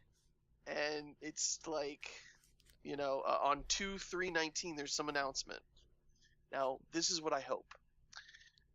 For God's sakes, I hope this isn't an ad for Australia. Oh my God! Don't even joke, man. Like, I just pray it's not. I hope it's a sequel to The Big Lebowski, because that would be phenomenal to get all of those people back together. Hang on, what did you say? 2/3/19? Yeah, 3/19. Yeah. So that's a week from shoot. It says Friday. So it's Sunday. Yeah. When's Super Bowl? 10th? I think so. Okay, so it's a week before Super Bowl. Maybe I don't know. I don't know, man. Yeah. It's the music. He's got the sweater thingy on. Yeah. The glasses. You could tell he's sort of on a movie set. He's on something, and it looks like you see the hot lights or whatever. Yeah, you see like he's, but I don't know, man. I don't know. Yeah, yeah. When I saw, I thought you saw that. Though. No, I hadn't seen that. Yeah. Okay. Yep. No, I'm after what they did with Crocodile Dundee, last year, I'm not if when I start seeing like movie stuff around this time, like I'm always now just gonna be like, I don't know about this. Wait, what day is the Super Bowl? That's the Super Bowl. The third is the third? No, third's not. Yeah, third is the Super Bowl. That's right, because they're off this week. So that's what it is. Man, I hope it's just not like an ad for Doritos. Man, you watch, it will be. I don't want that. You I watch, want an it will be. actual movie. I guarantee you. It'll be a coffee. I don't even care if it's a tease and it just says The Big Lebowski 2. I'm okay with that. Yeah. I'm okay with that. I don't need like a full they don't need to have shot most of the film. That's what's crazy about this is there's been no rumblings of this. That's what I'm worried about. Is that it's just like, hey, we're gonna put him in a Doritos ad or something. Let me ask you something. Hang on. Keep. Oh, I gotta see something. I gotta see something because I think I know. What? I think I know what's gonna happen here. I just don't want it to be just a stupid Super Bowl ad. No, that's probably all it is. It's not. I'll guarantee you, I know what it is. What? Do you know who the Coen? Why the Ballad of Buster Scruggs bothers me is because it was only out in theaters for a week. Right, and then went to Netflix. Right, because the Coen brothers have a deal with Netflix. Let me ask you a question. What happened with Netflix and the Super Bowl last year? I forget. You forget? Oh yeah, they released that one movie. They dropped. I don't think they shot a secret film. Nobody. I'm sorry. Did 10 Cloverfield Lane not just kind of appear out of thin air a few years ago?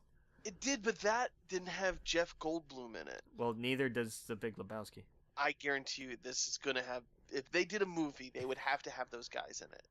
Oh no. Right? Well, I mean, because Steve Buscemi. Yeah, you mean Jeff Bridges, not Jeff Goldblum. Not Goldblum. What am I thinking of? Jeff Goodman.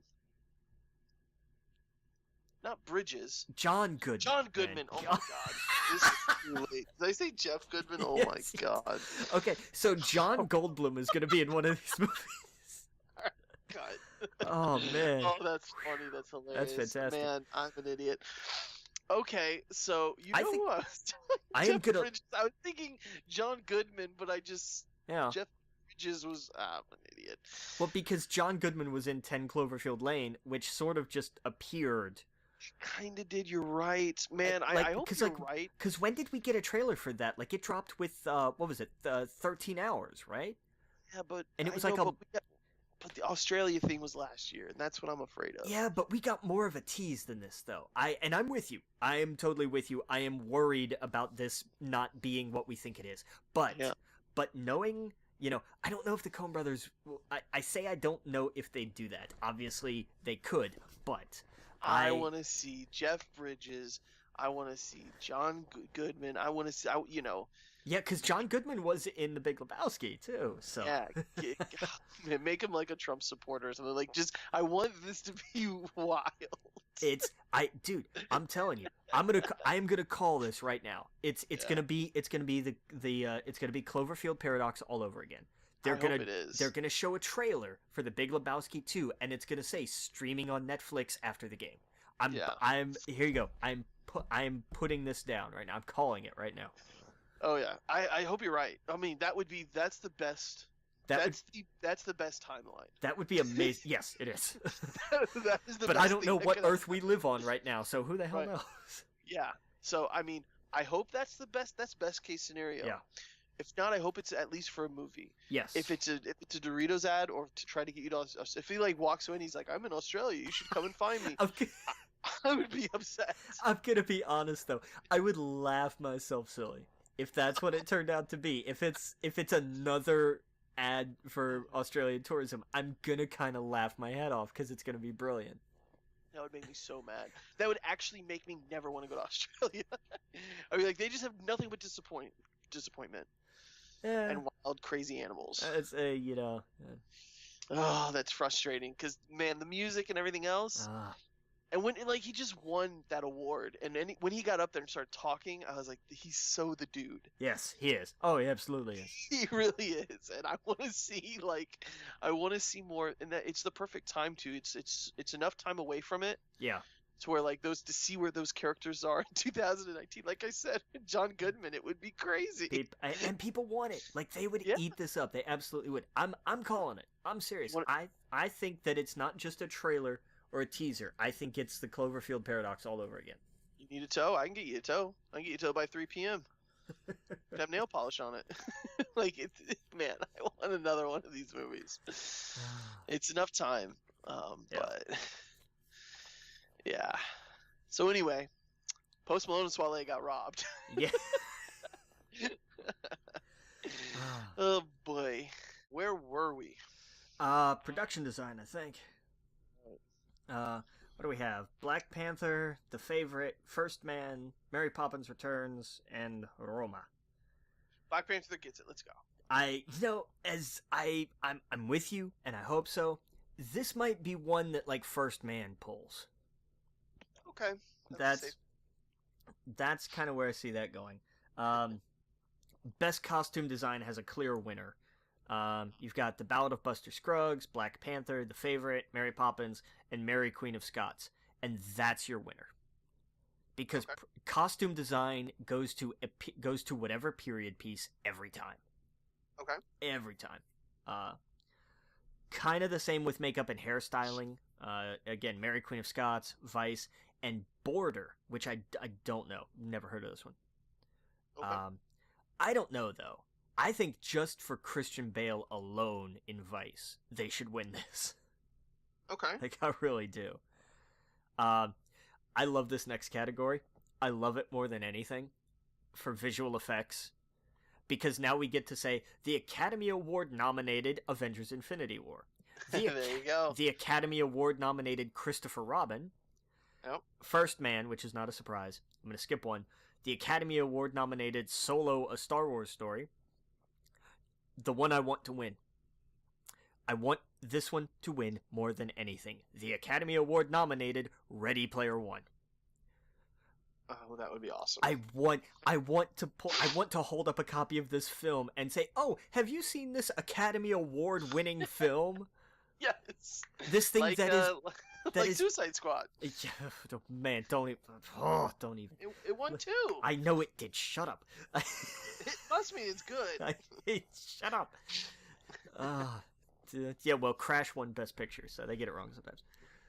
Like, I just want to hold up, like, they made a film that's basically nerd nostalgia put on film, and it won an Academy Award, so suck it. Yeah.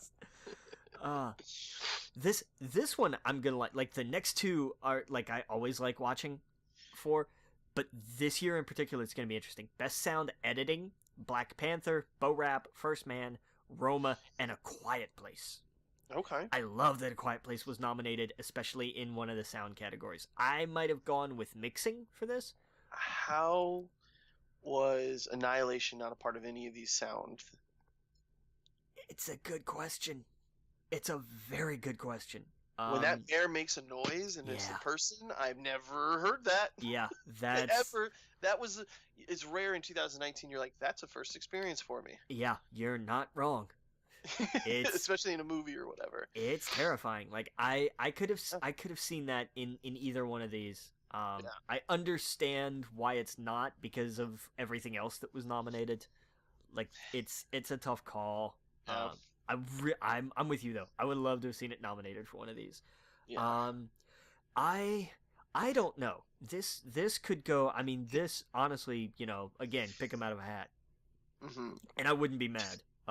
Because they're like I haven't seen First Man, and I feel like First Man is gonna win for editing, and then for sound mixing, you've got Panther, Bo Rap, First Man, Roma, and A Star Is Born, and I think A Star Is Born wins mixing. Okay. And I think First Man takes editing, and Star Is Born takes mixing. I'd like to see Black Panther win one of these. Yeah, that'd be great. But I'm not holding my breath. Then we have the Spider-Man wins this award category. Moving on. Oh, that's gonna be fantastic. I can't wait, man, because it's Incredibles 2. Okay, fine. Here's the thing: if Incredibles 2 wins, I'm not gonna be terribly bummed. I think Ralph Breaks the Internet was a better movie. I am inclined to agree. Incredibles 2. Incredibles 2 just felt like more of Incredibles. Yeah, and that's kind of what I mean, if it ain't broke, don't fix it. Right, but the Wreck-It Ralph Breaks the Internet or whatever didn't feel like more Wreck-It Ralph. It was like, oh, this is a new story, and it's I thought it was better. Well, and it's probably also because Incredibles 2 picks up literally where the first one ends. Right. Like almost the exact frame. It's fantastic. And that's the other one. If Ralph wins this instead, also not going to be terribly bummed. Right. If Isle of Dogs wins, I will be bummed because that was not a tremendously enjoyable film. Yeah, I didn't see it. If you stumble across it, but don't make the effort. Right. And then Mirai, which I still don't know anything about. Like, it was nominated for the Golden Globe too, and I've never looked it up. I know nothing about it. But I mean, it's got to be Spider-Verse. It has to be Spider-Verse. It does. If it's not Spider-Verse, I am going to be so mad. Yeah. Oh yeah. And that's a bummer. And I think it will be just because they're talking about, they're trying to skew back to popular movies again. And I don't know. But again, if it's Ralph or Incredibles, I'm not going to be too terribly bummed, but it's got to be Spider-Verse. Yeah, it's got to be.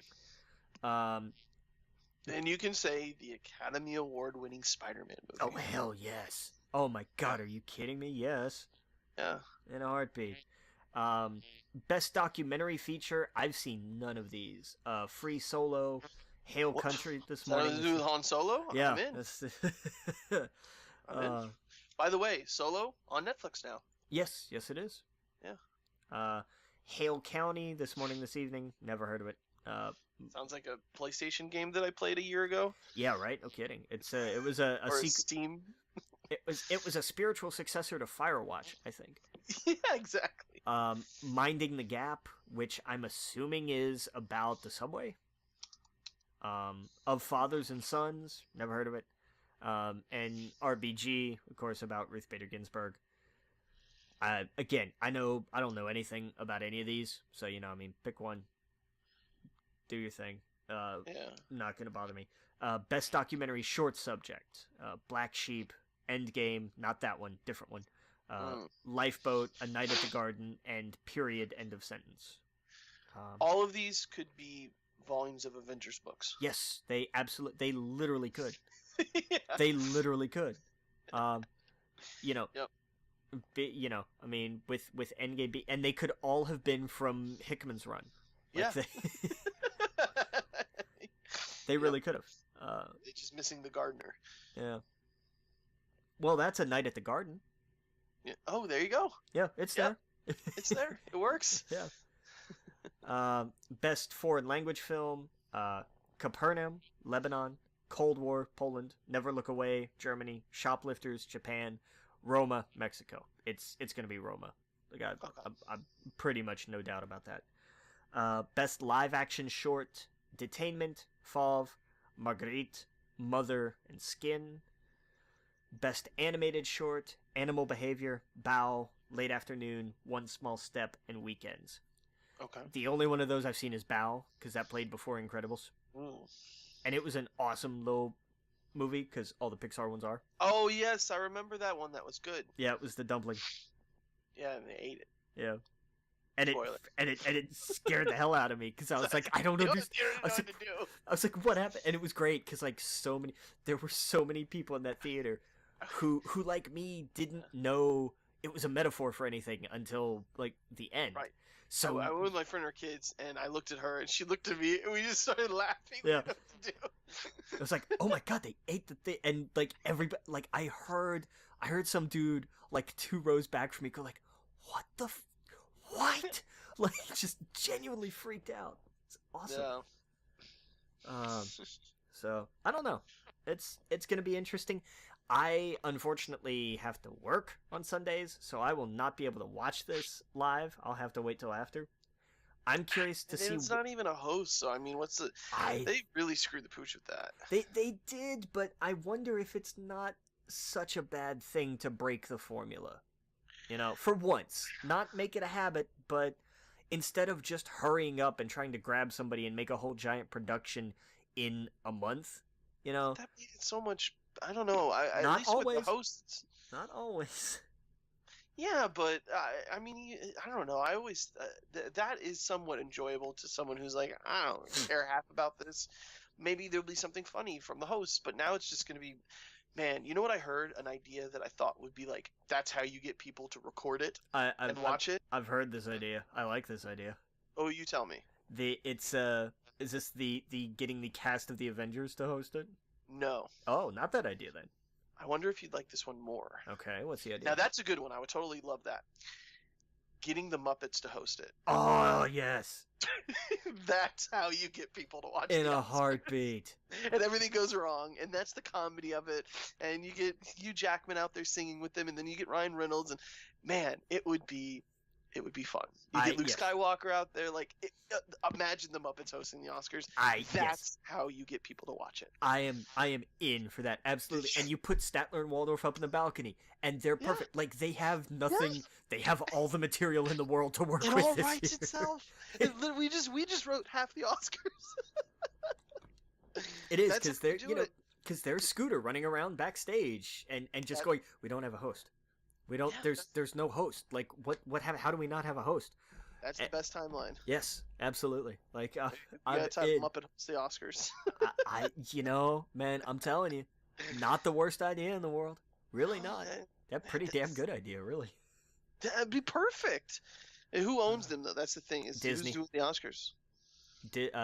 Disney, and the Oscars are on ABC. So, man, like, who do I gotta call? Do I gotta call George? George isn't there. That's right. He sold it. No, yeah, he sold it. You would you'd have to call Bob. You'd have to call I'll Bob. I'll call Bob. I'll get him on the line. Call Bob. I'll tell him I just canceled my EA subscription. I think. Bob.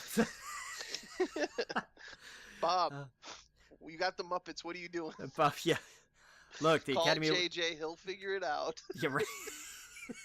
He knows some Minsons. He'll get over there and figure it out. Oh man.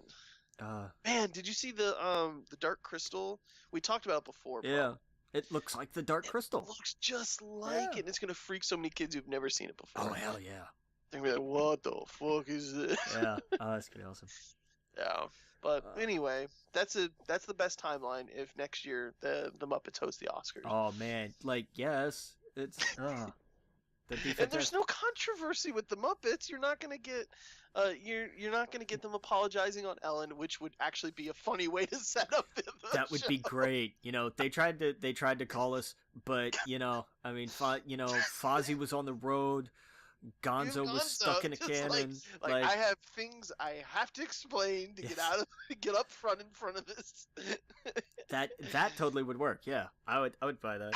The more we talk about it, the more it's just a perfect. It is, and that's the way. That's how you can get kids to watch it. Of course, you make it friendly, but you make it fun. It would be great. Are you kidding? Like here goes. There's Kermit, Tarantino, and Gonzo announcing presenting an award. Oh my god! It would be perfect. Here to present the award for best cinematography, Quentin Tarantino and the Great Gonzo. Oh my god. Oh, it'd be perfect. And then towards in the middle of that, he kind of hints like, "Are you guys busy next year?" I'm just saying. Like, leave that little seed there. Do people go, "Oh my god, a Quentin Tarantino Muppet movie"? They made that. It was called the Happy Time Murders. That's true. That's true. I never Which saw was that. it was actually it's not a terrible movie. I was actually kind of surprised. It's got to be on digital soon, right? Oh, it's long been out.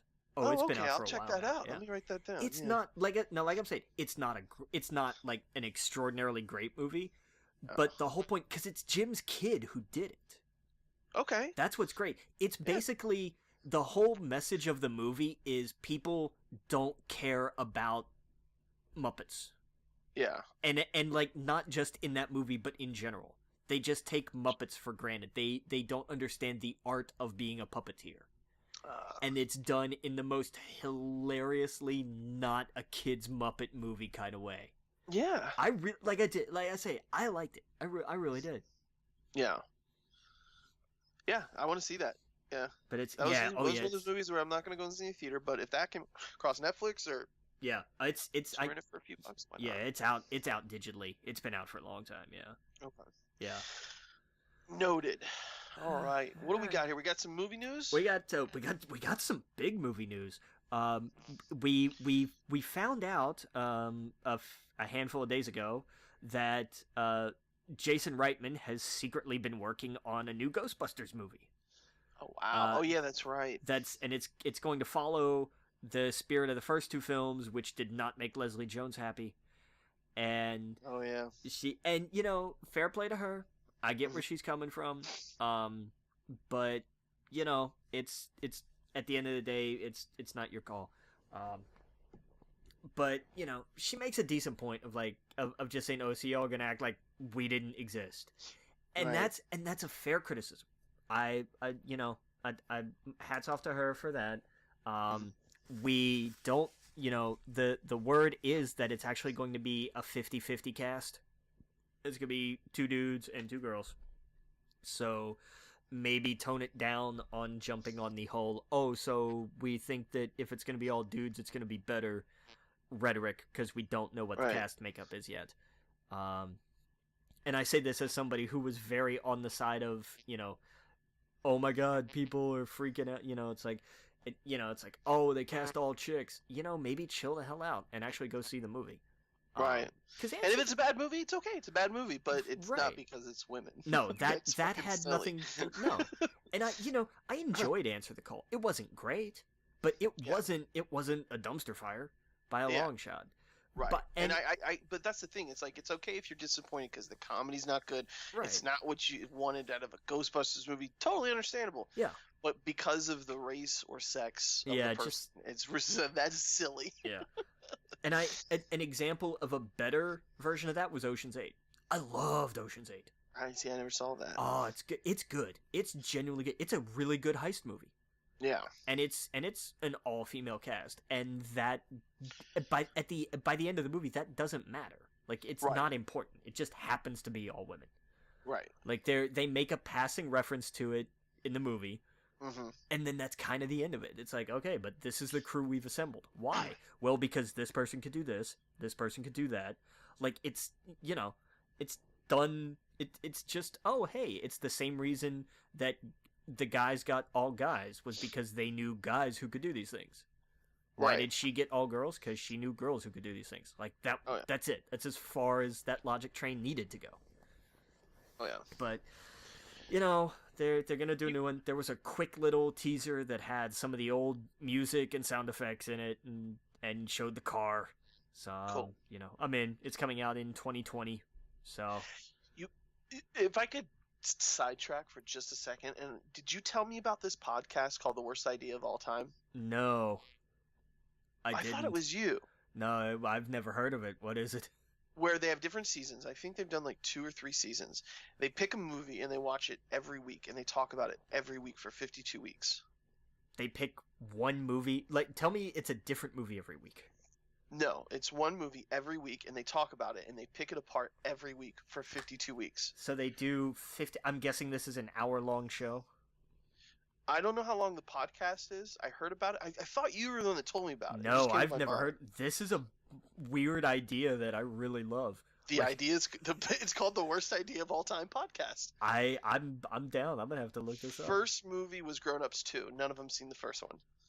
And You don't need to see the first one to know the second one is just trash. Like, you don't. They watched it every. Oh God, these poor human beings. Like, this is. Oh, that's awful. Why would you do that? I think. Second year. Sex in the City 2. None of them seen the show or the first season. Oh my God, like, that's a war crime. Like, why? Why would you do this to yourself? Third one is We Are Your Friends. I've never even heard of that one. It's a Zac Efron movie. I've never heard of it either. It's still not coming to me. How many seasons are there? Is that it, or is there more? 3, yeah. That's it. So I don't know if there's going to be more or what, but... I don't know. I'd have thought at the end of the first one, I'd have put a bullet in my head. Like, if I had to watch Grown Ups 2 52 times, that's punishment. Yeah. Like, that's somebody who lost a lawsuit and couldn't pay. And so they were like, okay, we've got a better idea. That's like somebody who's like, I don't want to go to jail. Okay, then here's your other punishment. Stick me in solitary. I'm begging you. Don't make me watch Grown Ups 2 once a week for a year. Holy hell. Where they literally pick apart, and every week they would come back and I guess talk like, did you like? I saw this scene differently. Like, you would literally go. I would have seen this scene differently too, because I would have gouged my eyes out by like the third week. The other two movies they considered for the first season were Con Air and The Room. The Room is too on the nose. Right. Like, that's one that's like, it's... Con Air I could do for 52 weeks, though. Con Air, I think, is not bad enough. Right, exactly. It's enough fun to be like, okay. Yeah. Like, if you're, if you're gonna do a Nicolas Cage movie like that, it has to be The Wicker Man. Yeah. Like, that's one that is just so bad it's awful. Right. So, I mean, that's... God, they did Grown Ups too. Jesus, holy shit. Yeah. What's next? Catwoman? Mm-hmm. Yeah, I don't know. I'm sorry, it's a terrible movie. Like, what do you want from me? Yeah. I really love, though, that Halle Berry showed up to claim the award. Yeah. For that. Like, that to me was such great sportsmanship.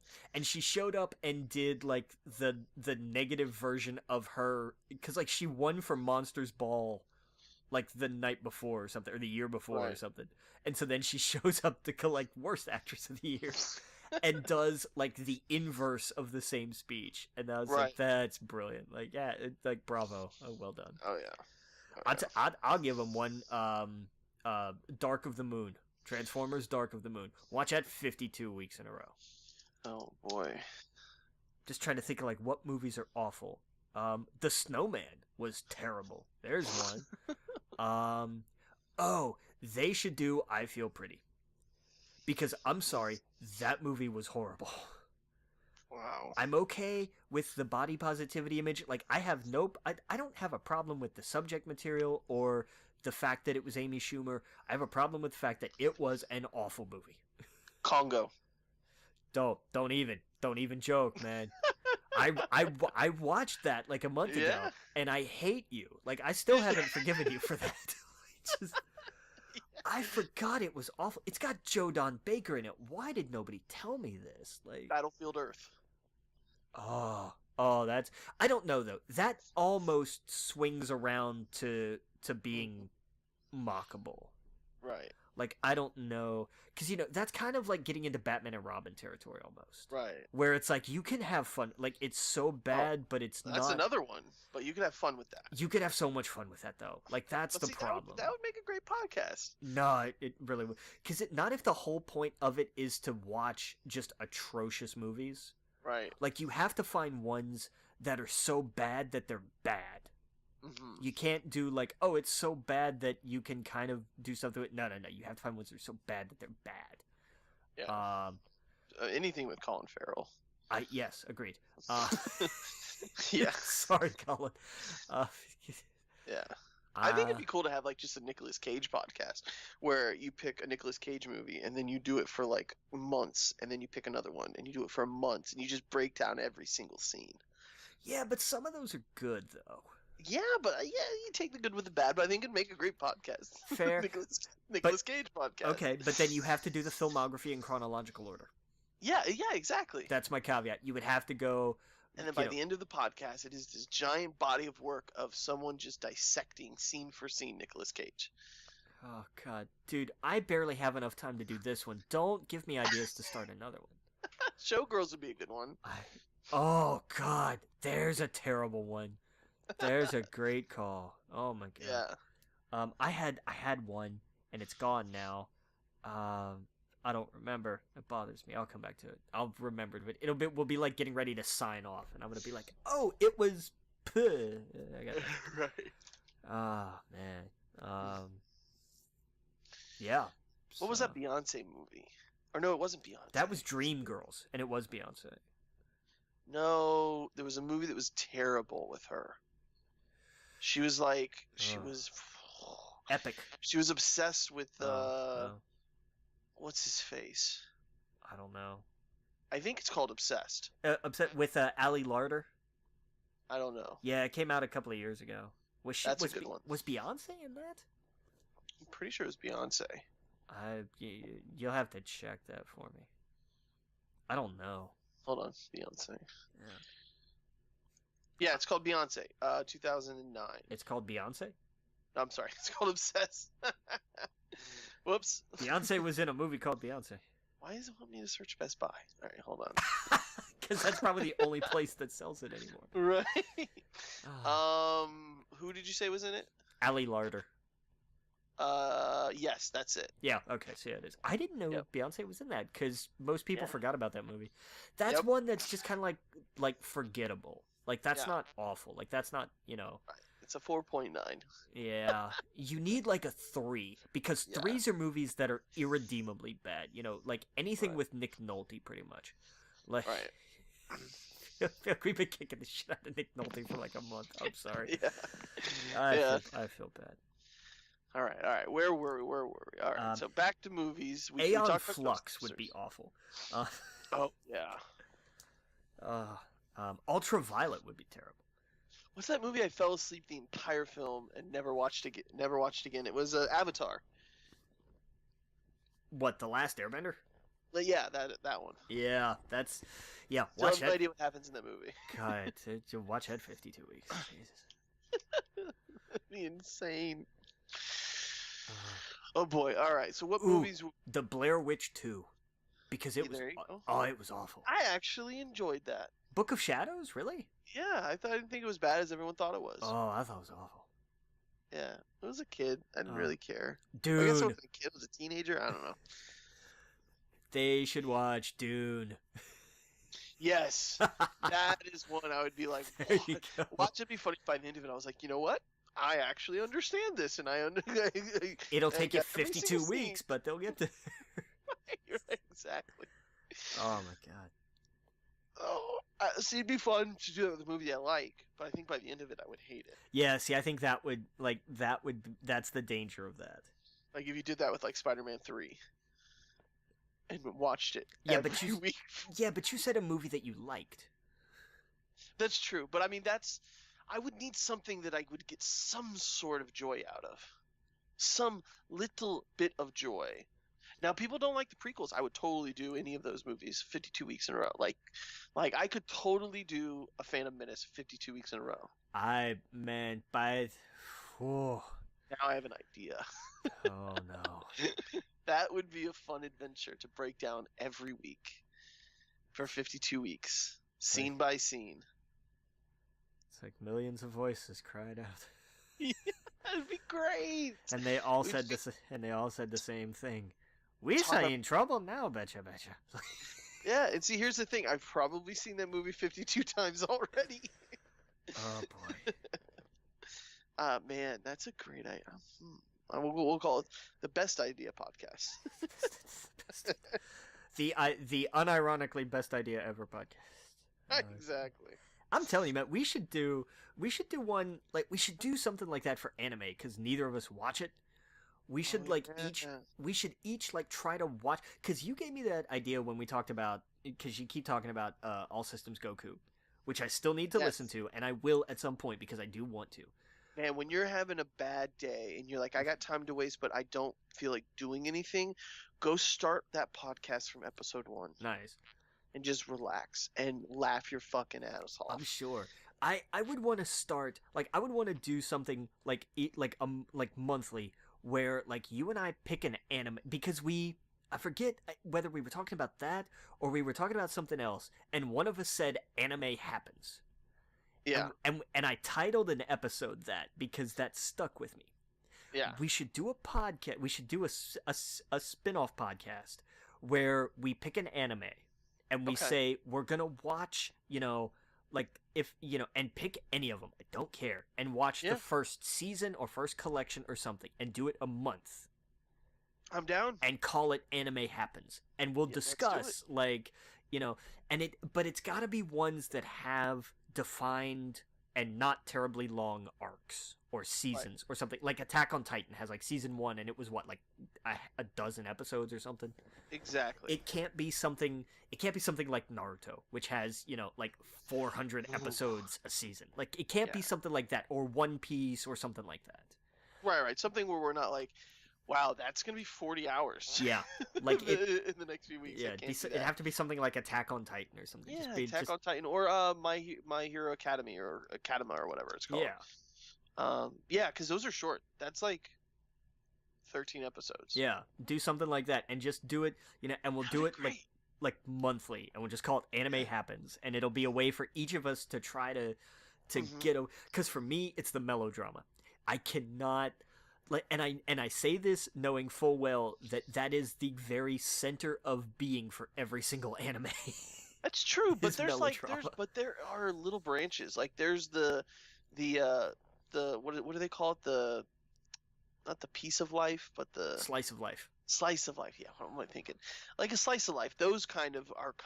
I find those neat. Those get kind of weird though. Like Yeah, but those are where, like, every anime that starts with the phrase "set in a high school" is just a recipe. It could go anywhere. that's true. That you just named half the anime out there. I know, and that's what's bizarre. Like when you say, "Oh, it's in a high school," it's like, okay, is this a romance? Is this a supernatural thriller? Is this about a pedophile bear? Like, what is this about? Like, when I think slice of life, I think of like not high school, but I think of maybe like more like a like someone's getting coffee, and they own a coffee, or someone owns a coffee shop. Yeah. And they live in San Francisco, and someone walks in the door they've never seen before, and they just gotta have a relationship. That's what I mean by slice of life. Yeah. Not school stuff. School's more like, I don't know. That's like half the anime out there. It is. Like, and it's always like, it sounds like people just make up words to put together. Everything. I follow someone on Twitter. She loves this one about ice skating. Sure. Something on ice. It's just like it, but it's anything she talks about it. It's just like, it just seems like a lot of drama about people who are ice skating, and so they just picked a genre and they were like, let's make it dramatic. Yeah, that's my thing, is like I sometimes I just can't get past that because it's so cringe and it makes me laugh for all the wrong reasons. It's it's like I'm laughing at this because it hurts. Yeah. Oh yeah. But I don't know. It was an idea I had. Yeah, I like it. It's a weird idea, but I don't know. I think it'd be fun. Tinker with that a little bit. Hey, look, it's either that or we watch a Nicolas Cage movie like every week for a month. Like, yeah, that would be fun. I'm serious. If we did like this show and then like an extra hour where we broke down, because we can't do it once a week for an entire year. I can't. There's too many Nicolas Cage movies. I'm down for like watch it once a week during a month and have like a little spin-off podcast. Yeah. I don't know, man. I had an idea. You had an idea. This is how a brand starts. We need to be filing trademarks. We need to be incorporating. Like if we're gonna have the WGP umbrella, have the main show and all the little side stuff. We gotta. Yeah. No, I'm down, man. Especially the anime happens. That would be great. That's like there's tons of Nicolas Cage movies I just haven't seen. Yeah. I haven't seen Wicker Man. Oh God. I haven't seen Mandy. I hear people liked it. That is one that people really liked. That's true. Yeah. And then you have ones like Face Off, which was good. Are there any Nicolas Cage anime movies? Oh Jesus, I really hope not. Why hasn't that happened yet? because there are. Because this is not the best timeline. Because there would be a Nicolas Cage anime. Because that would make perfect sense. Here's the thing: scientists were given a choice. You could either make a Nicolas Cage anime movie, or you could turn on the Large Hadron Collider. You get one, because either one of those by themselves could open up a black hole that destroys all life as we know it. Mm-hmm. You get to pick one, and they went with and they wussed out, and they went with the one to advance the future of science for mankind. So blame science. That's their fault. Yeah. Yeah, man. If I find out that there is a Nicolas Cage, if Nicolas Cage is in an anime movie, not animated, not cartoon, like he's in a couple of things, but just in this past year, they're creeping towards it. That's what they're doing. There's a Kotaku article called "No, Nicolas Cage didn't go watch anime schoolgirls." I don't know what it's about. Oh man! You see, contrary to online reports, the Hollywood actor apparently did not attend the recent premiere for the schoolgirl anime Love Live. This is what happens. You start meddling forces. Your scientists were so busy figuring out whether or not they could, they didn't stop to think about if they should. This is not. Man, he would make a crazy, awesome anime character that was just like, we're crazy! He's an anime character in most of his films. How does no one put this together? Give him a vampire anime show or something. Because, there are boundaries, man. There are laws of nature that you simply do not break. There are some things in this universe that are absolutes, and there are some things that this is. Does Keanu Reeves have an anime? God, I hope not. Actually, that one wouldn't be so bad. No, these are two people who deserve animes, and then a big giant crossover. Okay, now you're scaring me. Because Scanner Darkly is not an anime. No, it doesn't count. Is. It's more animated because it's done in rotoscope, which is not like that doesn't count. Yeah. I could see him in a live action like Cowboy Bebop. I kind of hope not. No?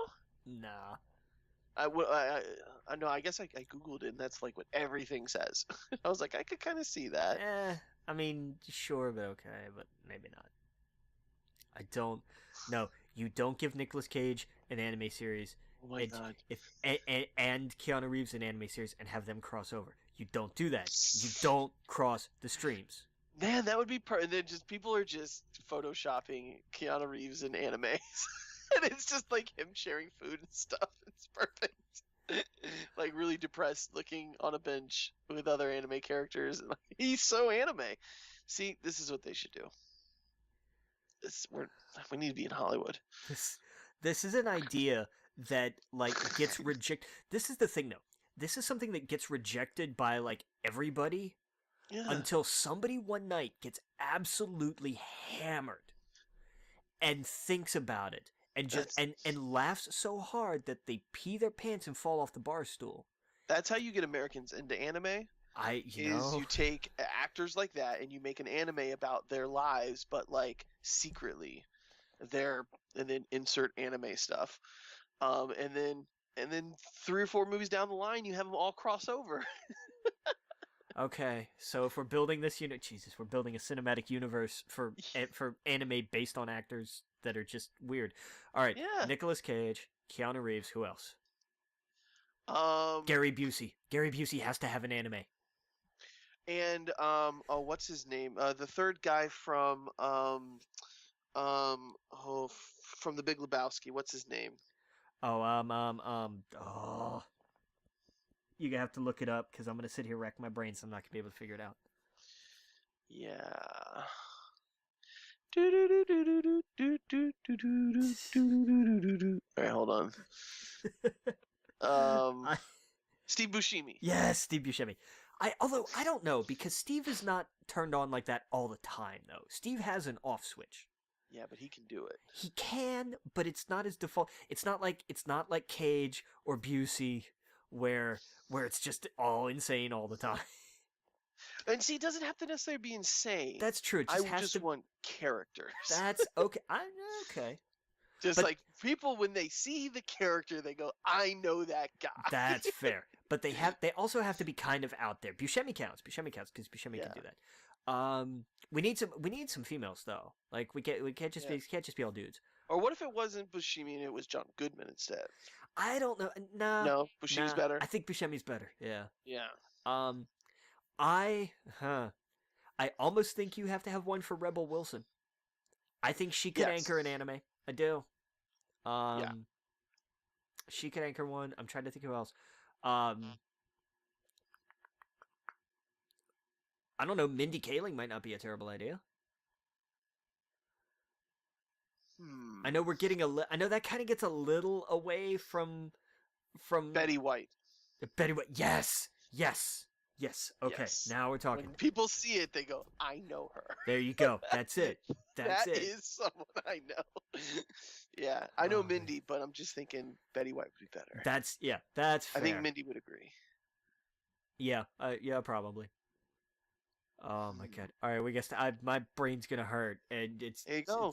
it's- I mean, technically, you could do it because they are celebrities, and you can spoof anything, just like South Park does, and you can legally get away with it. oh god! And the only other oh, person no. I would say is Tom Cruise. That's where you run into a lawsuit. No, but it's fine.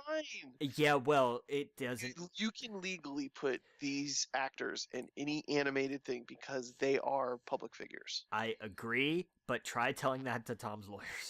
No, I agree. Yeah, you're absolutely right. Even and then South- the thing is then you would get Paramount, and it would be a big problem. And Scientology, and that's also Yeah. a big. You That's get why people knocking on doors. exactly. Like that's why. Like even the What if he likes it? Man. What if he's like, you know what? That's okay. We'll let this one go. then we win at life. Then we are better than everybody in Hollywood who's ever made anything. If we Right. can do a parody of Tom Cruise that he looks at and goes, "Yeah, you know what? Keep it up. I'm enjoying this." Right. Then I would retire immediately. I would be like, I would go somewhere to get a mortgage on a house, and they would say they would be like, "And what credit do you think you have?" Tom Cruise liked a parody I made about him. Okay, so which of these mansions do you want us to give you? Like, Right. are you kidding? Oh my god. I have their Thanos. Alex Jones.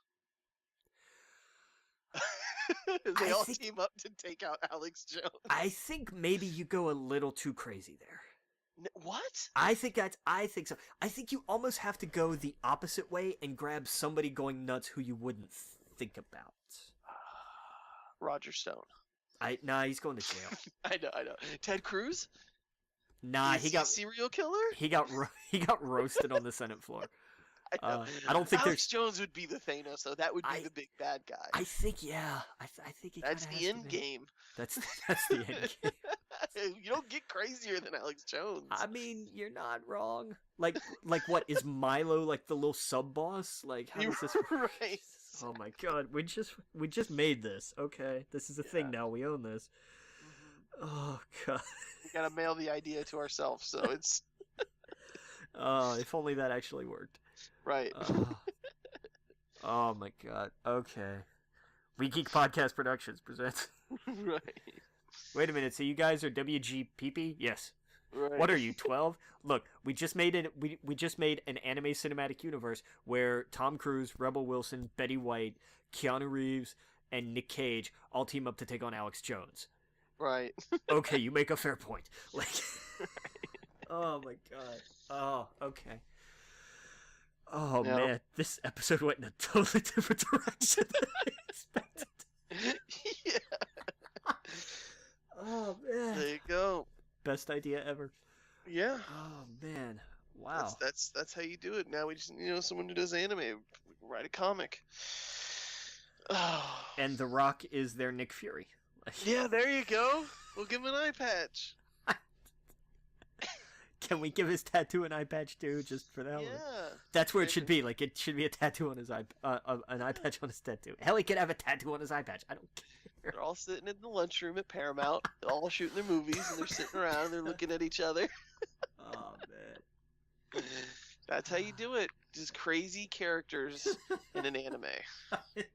Oh, Why hasn't that happened yet? Because it's too insane. It is too insane, but come on. That's how... Oh, man. Here's the thing, though. You make this, but then you subtly change each of the main characters to be not quite the celebrities, and you have an actually interesting thing. Yeah, but... Oh, man.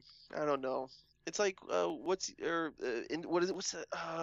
being John Malkovich? Yes, God, oh man. That's another person you could put in there just like as a side character. John would be amazing. John's the Jarvis. Man, and that's his ability. Wait, are we giving them powers?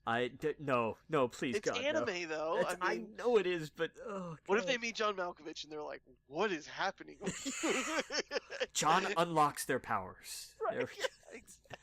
They each have to cross. They each have to cross John. John's the one that kind of floats between the series. He's the thread that ties everything together. Keanu doesn't age. He's a healer. Right. Nicolas Cage, you don't want to get angry. That's right. But Betty White has to be some kind of immortal too, or something. Yeah, she's a wizard. Sure, I'm good with that. I don't know. She's not a wizard, a sorcerer, like Doctor Strange. There you go. Yeah. I guess Rebel Wilson would be kind of the Black Widow. Like, just, she's the spy that nobody knows is, like, a really super awesome spy. And she's super quick. Yes. Yeah. Who else did we have? Gary Busey. And she just pops up behind people. Yeah. She's like, how did you didn't see me? Oh, God. How did you get there? How did you get in the room? Why didn't I see you get in the room? How are you behind me now? That would be hilarious. Yeah, man. And she would totally kill that. She would, no question. Yeah. All right, so hang on. Who do we have? Because I'm writing this down to put in the notes. We had Keanu. We had okay. Tsubushimi. So we started with Keanu Reeves and Nic Cage. Nic Cage. And then we got Buscemi, who I can't spell. And then from there, we shifted to Rebel Wilson and Betty White. And The Rock. And Gary Busey. Yeah. Okay. And who else do we have? And then Tom Cruise. Yep. And then was there one more? Malkovich. We got Malkovich. Yep. And then Alex Jones. Mm-hmm. He's got to be the Thanos. Yeah. God, please, let's not add any more, because I'm looking at this already, and I'm just like, this... Man. Frogs! Like, you just start screaming.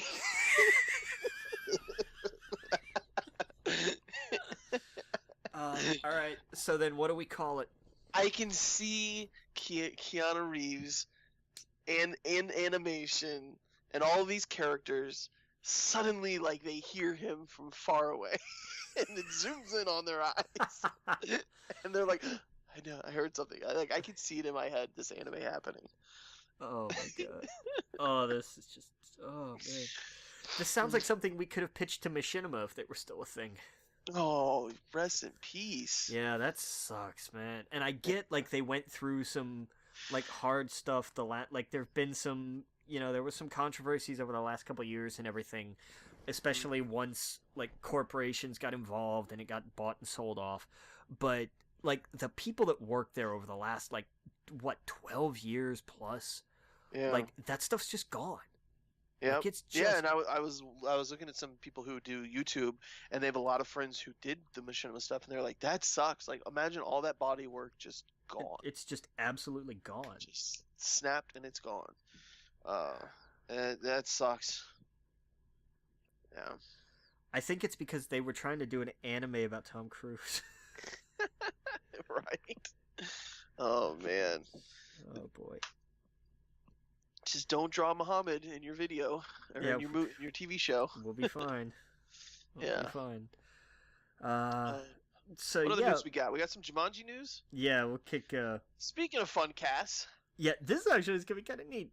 Danny Glover, of all people, Uh, Oh my. good for him. Hey, look, I love seeing Danny Glover having a resurgence. I'm Oh, down. absolutely. Aquafina, who's really coming into her own movie wise. Again, Ocean's 8. She was awesome. But Oh, you know, yeah. I mean, Crazy Rich Asians. She was nuts, and it was fantastic. Like she was tremendous. And Danny DeVito, because you know he couldn't be in Detective Pikachu, so we got him in Jumanji. Like Oh, she was in Storks. she was in. Who was she in Storks? Uh, Someone named Quail. I remember seeing that with my friend's kids. I was Yeah. like, this isn't that bad. Storks, that was one that like I talked to people at Yeah. the theater about, and somebody was like, because we were talking about movies that were better than they had any right to be, and I was talking about Boss Baby because I was like, I think Boss Baby is a genuinely underrated movie. Yeah. I think Boss Baby's actually really good, and they got to talking, and they were like, you know what else is kind of like that? Storks. Yeah. And I was like, gotta remember when I saw that movie come out, really? And they were like, yes, go watch it. And like after I watched it, my first thought was form of Wolf Submarine. Like that's like that just sticks with me. Yeah. And now it's just boom. Oh yeah. Just- Yeah, exactly. It's like they sold it. Like it was great. Yeah. I was like, okay. Form of Wolf minivan. The same guy who directed Storks also directed Neighbors 2 Sorority Rising. Came out the same year. Wow, that's interesting. That's weird, right? That is weird. Yeah. Oh. All right. So Danny Glover, we got Yeah. Dan DeVito, and how do you pronounce his name? Because I butcher it. Aquafina. It's like the water. Aquafina. It's Aquafina. Oh, okay. Yeah. Yeah. That's awesome. So Yeah. wait, so the old cast isn't coming back? Yeah. Oh yeah, they're coming back. Okay, so these are just more Additions. people. Yeah. That's what I was afraid they were replacing. I was like, I hope they don't. I like the old cast, but okay, good. So there's Yes. just extra characters in it. The Rock Awesome. will, the Rock will now be played by Danny Glover, and Right. Kevin Hart will now be played by Danny DeVito. Right. Yeah. That would be funny. Oh boy. We got some Spider-Man Far From Home news. Zach Barak from LA's Finest joined the cast. Joins the cast? Yeah, or has been cast, joins the cast, whatever. Haven't they shot the movie? Apparently not all of it. What? I don't know, reshoots, I guess. They got some time. I googled that and I got Zach Galifianakis interviewing Barack Obama. I'm sure you did. I'm absolutely sure you did. Who's this kid? Zach Barak is a trans actor, and was in Oh. LA's Finest. And it's gonna be, the speculation is that Zach's gonna be one of Peter's classmates on the trips, so it's probably not a substantial role. Well, I mean, some of his classmates are like, Flash Thompson and what's her face, the Silk. Yeah, it's true. So I mean, That's why true. not? It could be. Yeah, that's Yeah. fair. That's cool. So, neat stuff. Some more casting news. Hobbs and Shaw, which comes out about the same time as Far From Home. Okay. They're apparently still shooting too, so there you go. Okay. Roman Reigns is going to play The Rock's brother. Well, that's cool. So that's neat. I like that. I'm good with that. Yeah. It'll be a small role, and he'll be on it. They'll probably be in like 2 or 3 scenes. Oh, is that him right there? Yeah. I'm looking at a picture. Yeah. The Rock is so much bigger than him. Yeah. Well, because, I mean, The Rock has, like, He gone. looks like he could eat him. Yeah, he does. It looks like one of those, like, 10 years later. It's, yeah, no kidding. Like the glow up or whatever it's called. Dude, get The Rock to do it 10 years later. Like, he does not look like he looked. Yeah, but he is also going through cancer, too, and everything, so. Yeah. Roman Reigns still jacked, not knocking him down. No, he's in better shape than I'll ever hope to be. Like, Exactly. even on his worst Same day, here. he'll be better. Like, no Right. question. But that's awesome. That's cool. Get more wrestlers out there. Yeah. As much as I think Roman Reigns kind of boring in the ring, make him an actor. More people to get those faces out there. Yeah. The Cena's like a legit movie star now. Yeah, He's not Rock level, but like he he'll get there. is the same path. Yeah. He'll get there. Give him another, because it took The Rock a long time. Rock's been doing movies Oh for yeah. almost 20, what, fifth? Hang on, I know this. 17 years, because the Scorpion King was 2002. And I No, remember hating the movie. oh, Scorpion King was not a good movie. I was mad that I wasn't mad at The Rock or anything like that, but I was like, man, like this sucks because I wanted people to appreciate him the way I did when I watched him in wrestling. Yeah. But you gotta give it time. It took, yeah, that was it. It took time. I mean, the same thing happened with Cena. I mean, John, I couldn't tell you the first couple of things he was in because nobody remembers him. Right. People remember the Tooth Fairy for The Rock just because it was really funny. Right.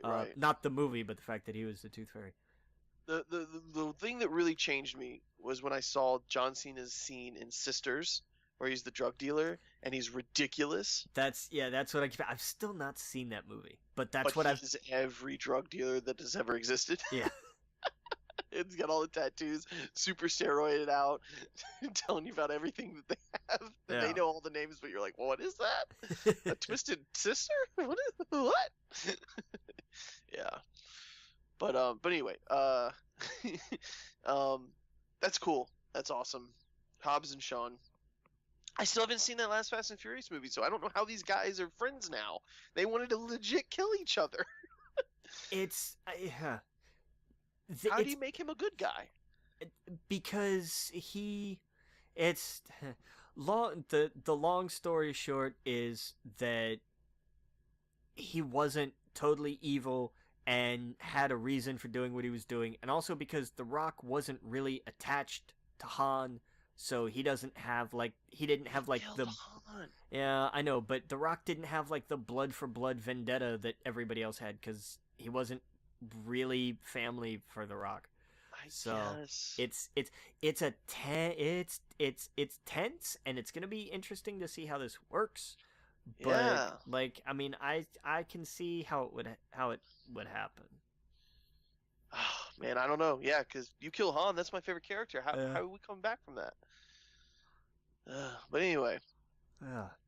The same way you make a Hunchback of Notre Dame live action remake. It's coming. We knew that's coming. Pocahontas is coming. They're all coming. Yeah, this is just the next one Disney's doing. I just want the Emperor's New Groove. But don't recast. Yeah, leave the same cast because David Spade and John Goodman did really well. I agree. Or no, not John Goodman. It wasn't John Goodman. It was. It was. Yeah, it was. Yeah, it was John Goodman. It was him. Yeah. I don't know why I thought it wasn't for a minute. Sorry, I was We have screwed up John Goodman so many times in this podcast. I don't know what to title this episode: Celebrity Anime or We're Sorry, John Goodman. Right. It might be a two-parter. That might be one of those. Might be the subtitle. Right. Called Celebrity Anime in parentheses. We're sorry, John Goodman. Yeah. That could be another running gag. Like his house gets destroyed in everybody's different series.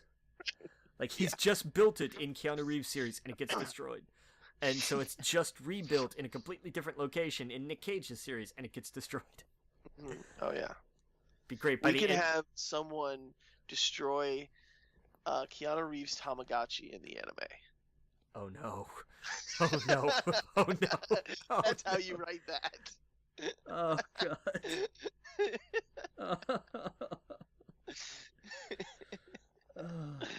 It writes itself. It really does. It kind of does. Oh man.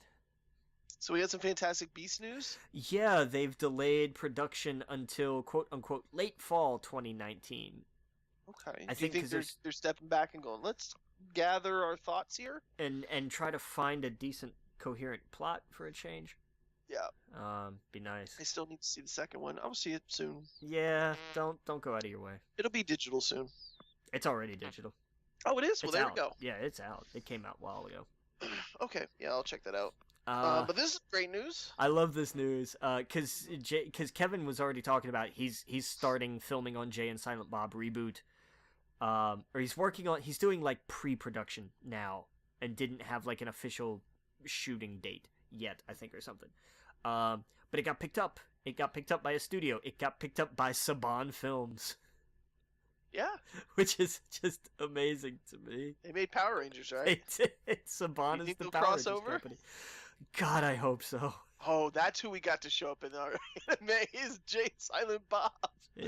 Oh. Yeah, that'd be great. No, we can't get Jay and Silent Bob. We got to get Bluntman and Chronic. There you go. Perfect. Just to freak everybody out. They're like, you have all the real people in here, but instead of Jay and Silent Bob, you got Bluntman and Chronic. Why? Because it's anime. Get over it. Right, they exist in this universe. We made the rules, damn it. Right. Oh yeah. And we got a piece of news on the Monopoly movie. Kevin Hart is going to star in it. Why not? I guess as one of the pieces. Yeah, I don't know why not. Maybe he's Mr. Monopoly Man.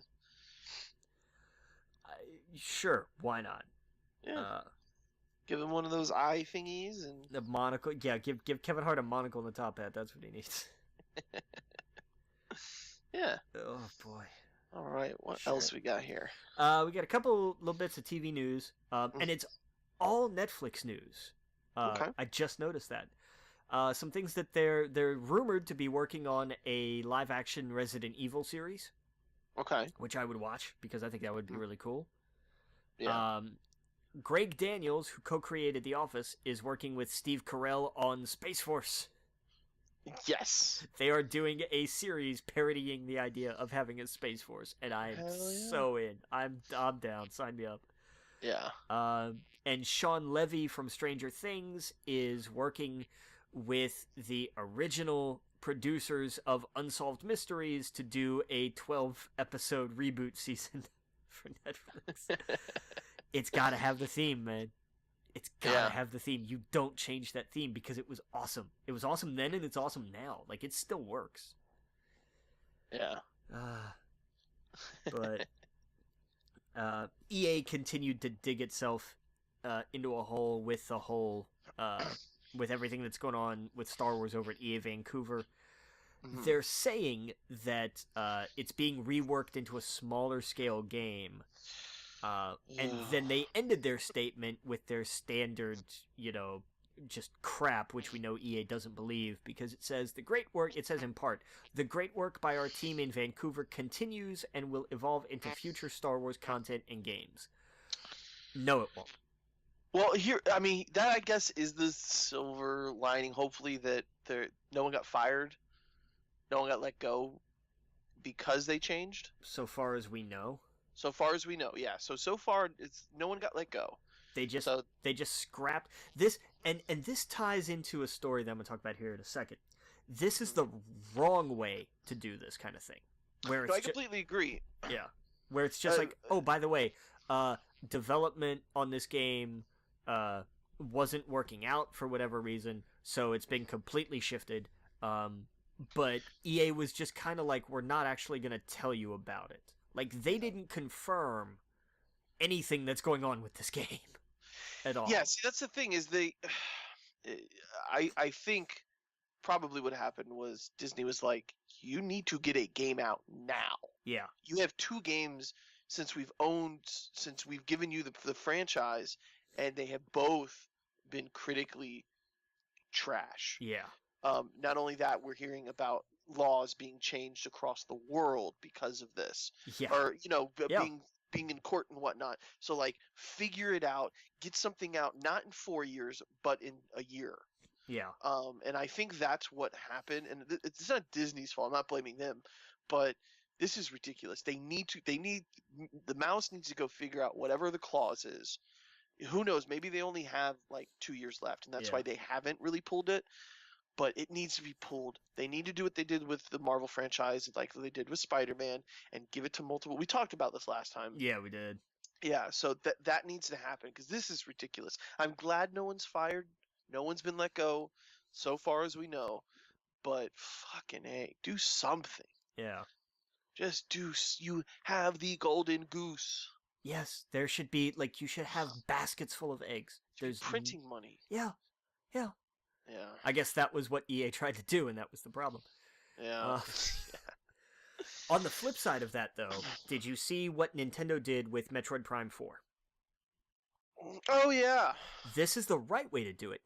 Somebody from Nintendo corporate, I don't remember who, and I don't have it in front of me, came out and said, we know it's been a while since we've updated you on this. We have some unfortunate news. The development was not going how we wanted it to.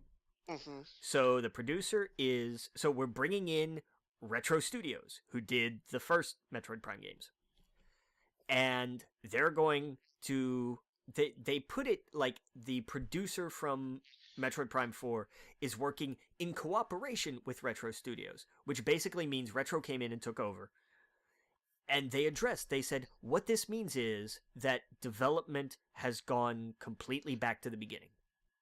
Mm. We know this is not what you wanted, right? But we didn't feel like this game was going to be up to the standards that it should be.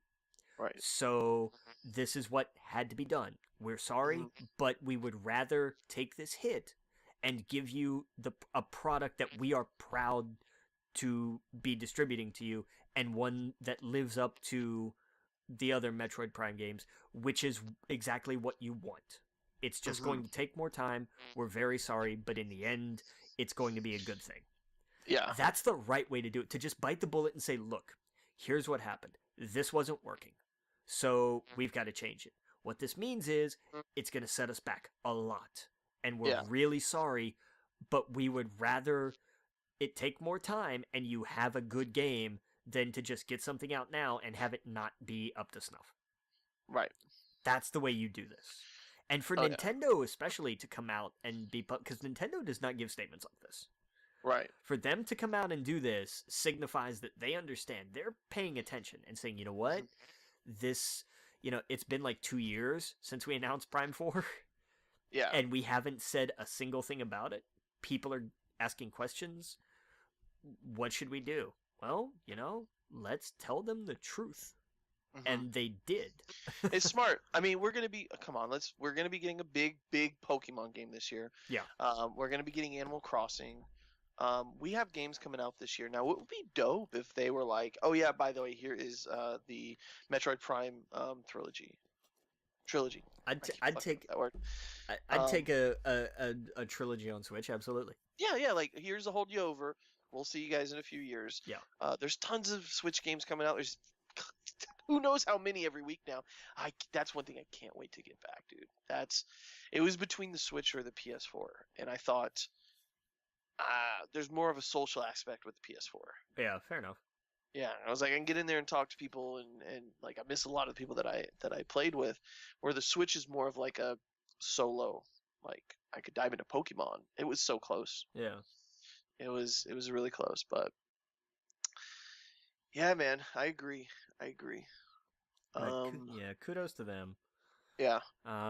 We got a little Blizzard news. The head writer for Cyberpunk 2077 over at CD Projekt Red, whose name is Sebastian Setien, has gone to Blizzard. So that's interesting. That's good. Yeah. Blizzard needs some good people there now. They need PC devs apparently. Yeah. Did you know? I didn't know that Lord Miller wrote the Spider-Verse movie. Yeah. I didn't know that for some reason. Yeah.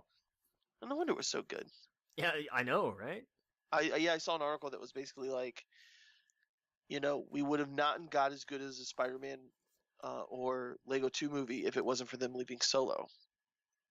Yeah, that's fair. Yeah. I was like, I never thought about that. That's a totally fair assessment. Yeah. And then last piece of news, we got because we talked about Machinima. We saw the cover for the Alphabet Squadron Star Wars novel. Okay. And it looks dope. Yeah. I really like it. Oh yeah, this is the Alphabet Squad, right? Yeah. Yeah, where they have all the different B-Wing, X-Wing. Yeah. Awesome. It's gonna be cool. Yeah, I love the cover art. Like that's really nice. I don't know if I saw it. Yeah, check it out. Like it's been like officially released. Oh, that's beautiful. It's nice, isn't it? Like with the stylized A and everything. Oh, dude, I want that as a poster. It's nice. It's decidedly nice. Yes. But I think that's all the news. Yeah. We took the long way around to get here. It was fun though. But we we've booked 2 spin-off podcasts and written an anime series. So I mean, Yes. Yes. not bad for 2.5 hours work. Right. Oh yeah. Absolutely. Now, Well, we'll be back next week. I'll definitely have more to talk about. I'll talk about movies and games and everything now. Make sure you go to YouTube, We Geek Podcast, our Twitter at We Geek Podcast, at the Logan Witt, at Adam Estep. Make sure you go. We are now on Spotify. And make sure, your Apple Podcasts, your Google Podcasts. Shoot us an email, wegeekpodcast@gmail.com. And yeah, no, we'll definitely have more to talk about next week. I'll actually have some movies under my belt. Nice. And some games, talk more about, get into Spider-Man and stuff like that. So I'm sure I'll have a lot more under my belt then. I'm gonna open up a poll on our Facebook group. Which of these celebrities should get their own anime series? Yeah, exactly. There you go. But yeah, man, yeah, we'll talk. We'll put our heads together more about this anime, and in the short term, I definitely like the idea of doing like picking an anime and just binging it for whatever short season that we pick, or if like pick a movie or whatever. Yeah. And something just maybe we only know a little bit about, or we, whatever. And it'd be fun to pick it apart, like a couple episodes at a time. So, yep, we'll probably talk about all that next week. But again, we'll see you next week, Captain.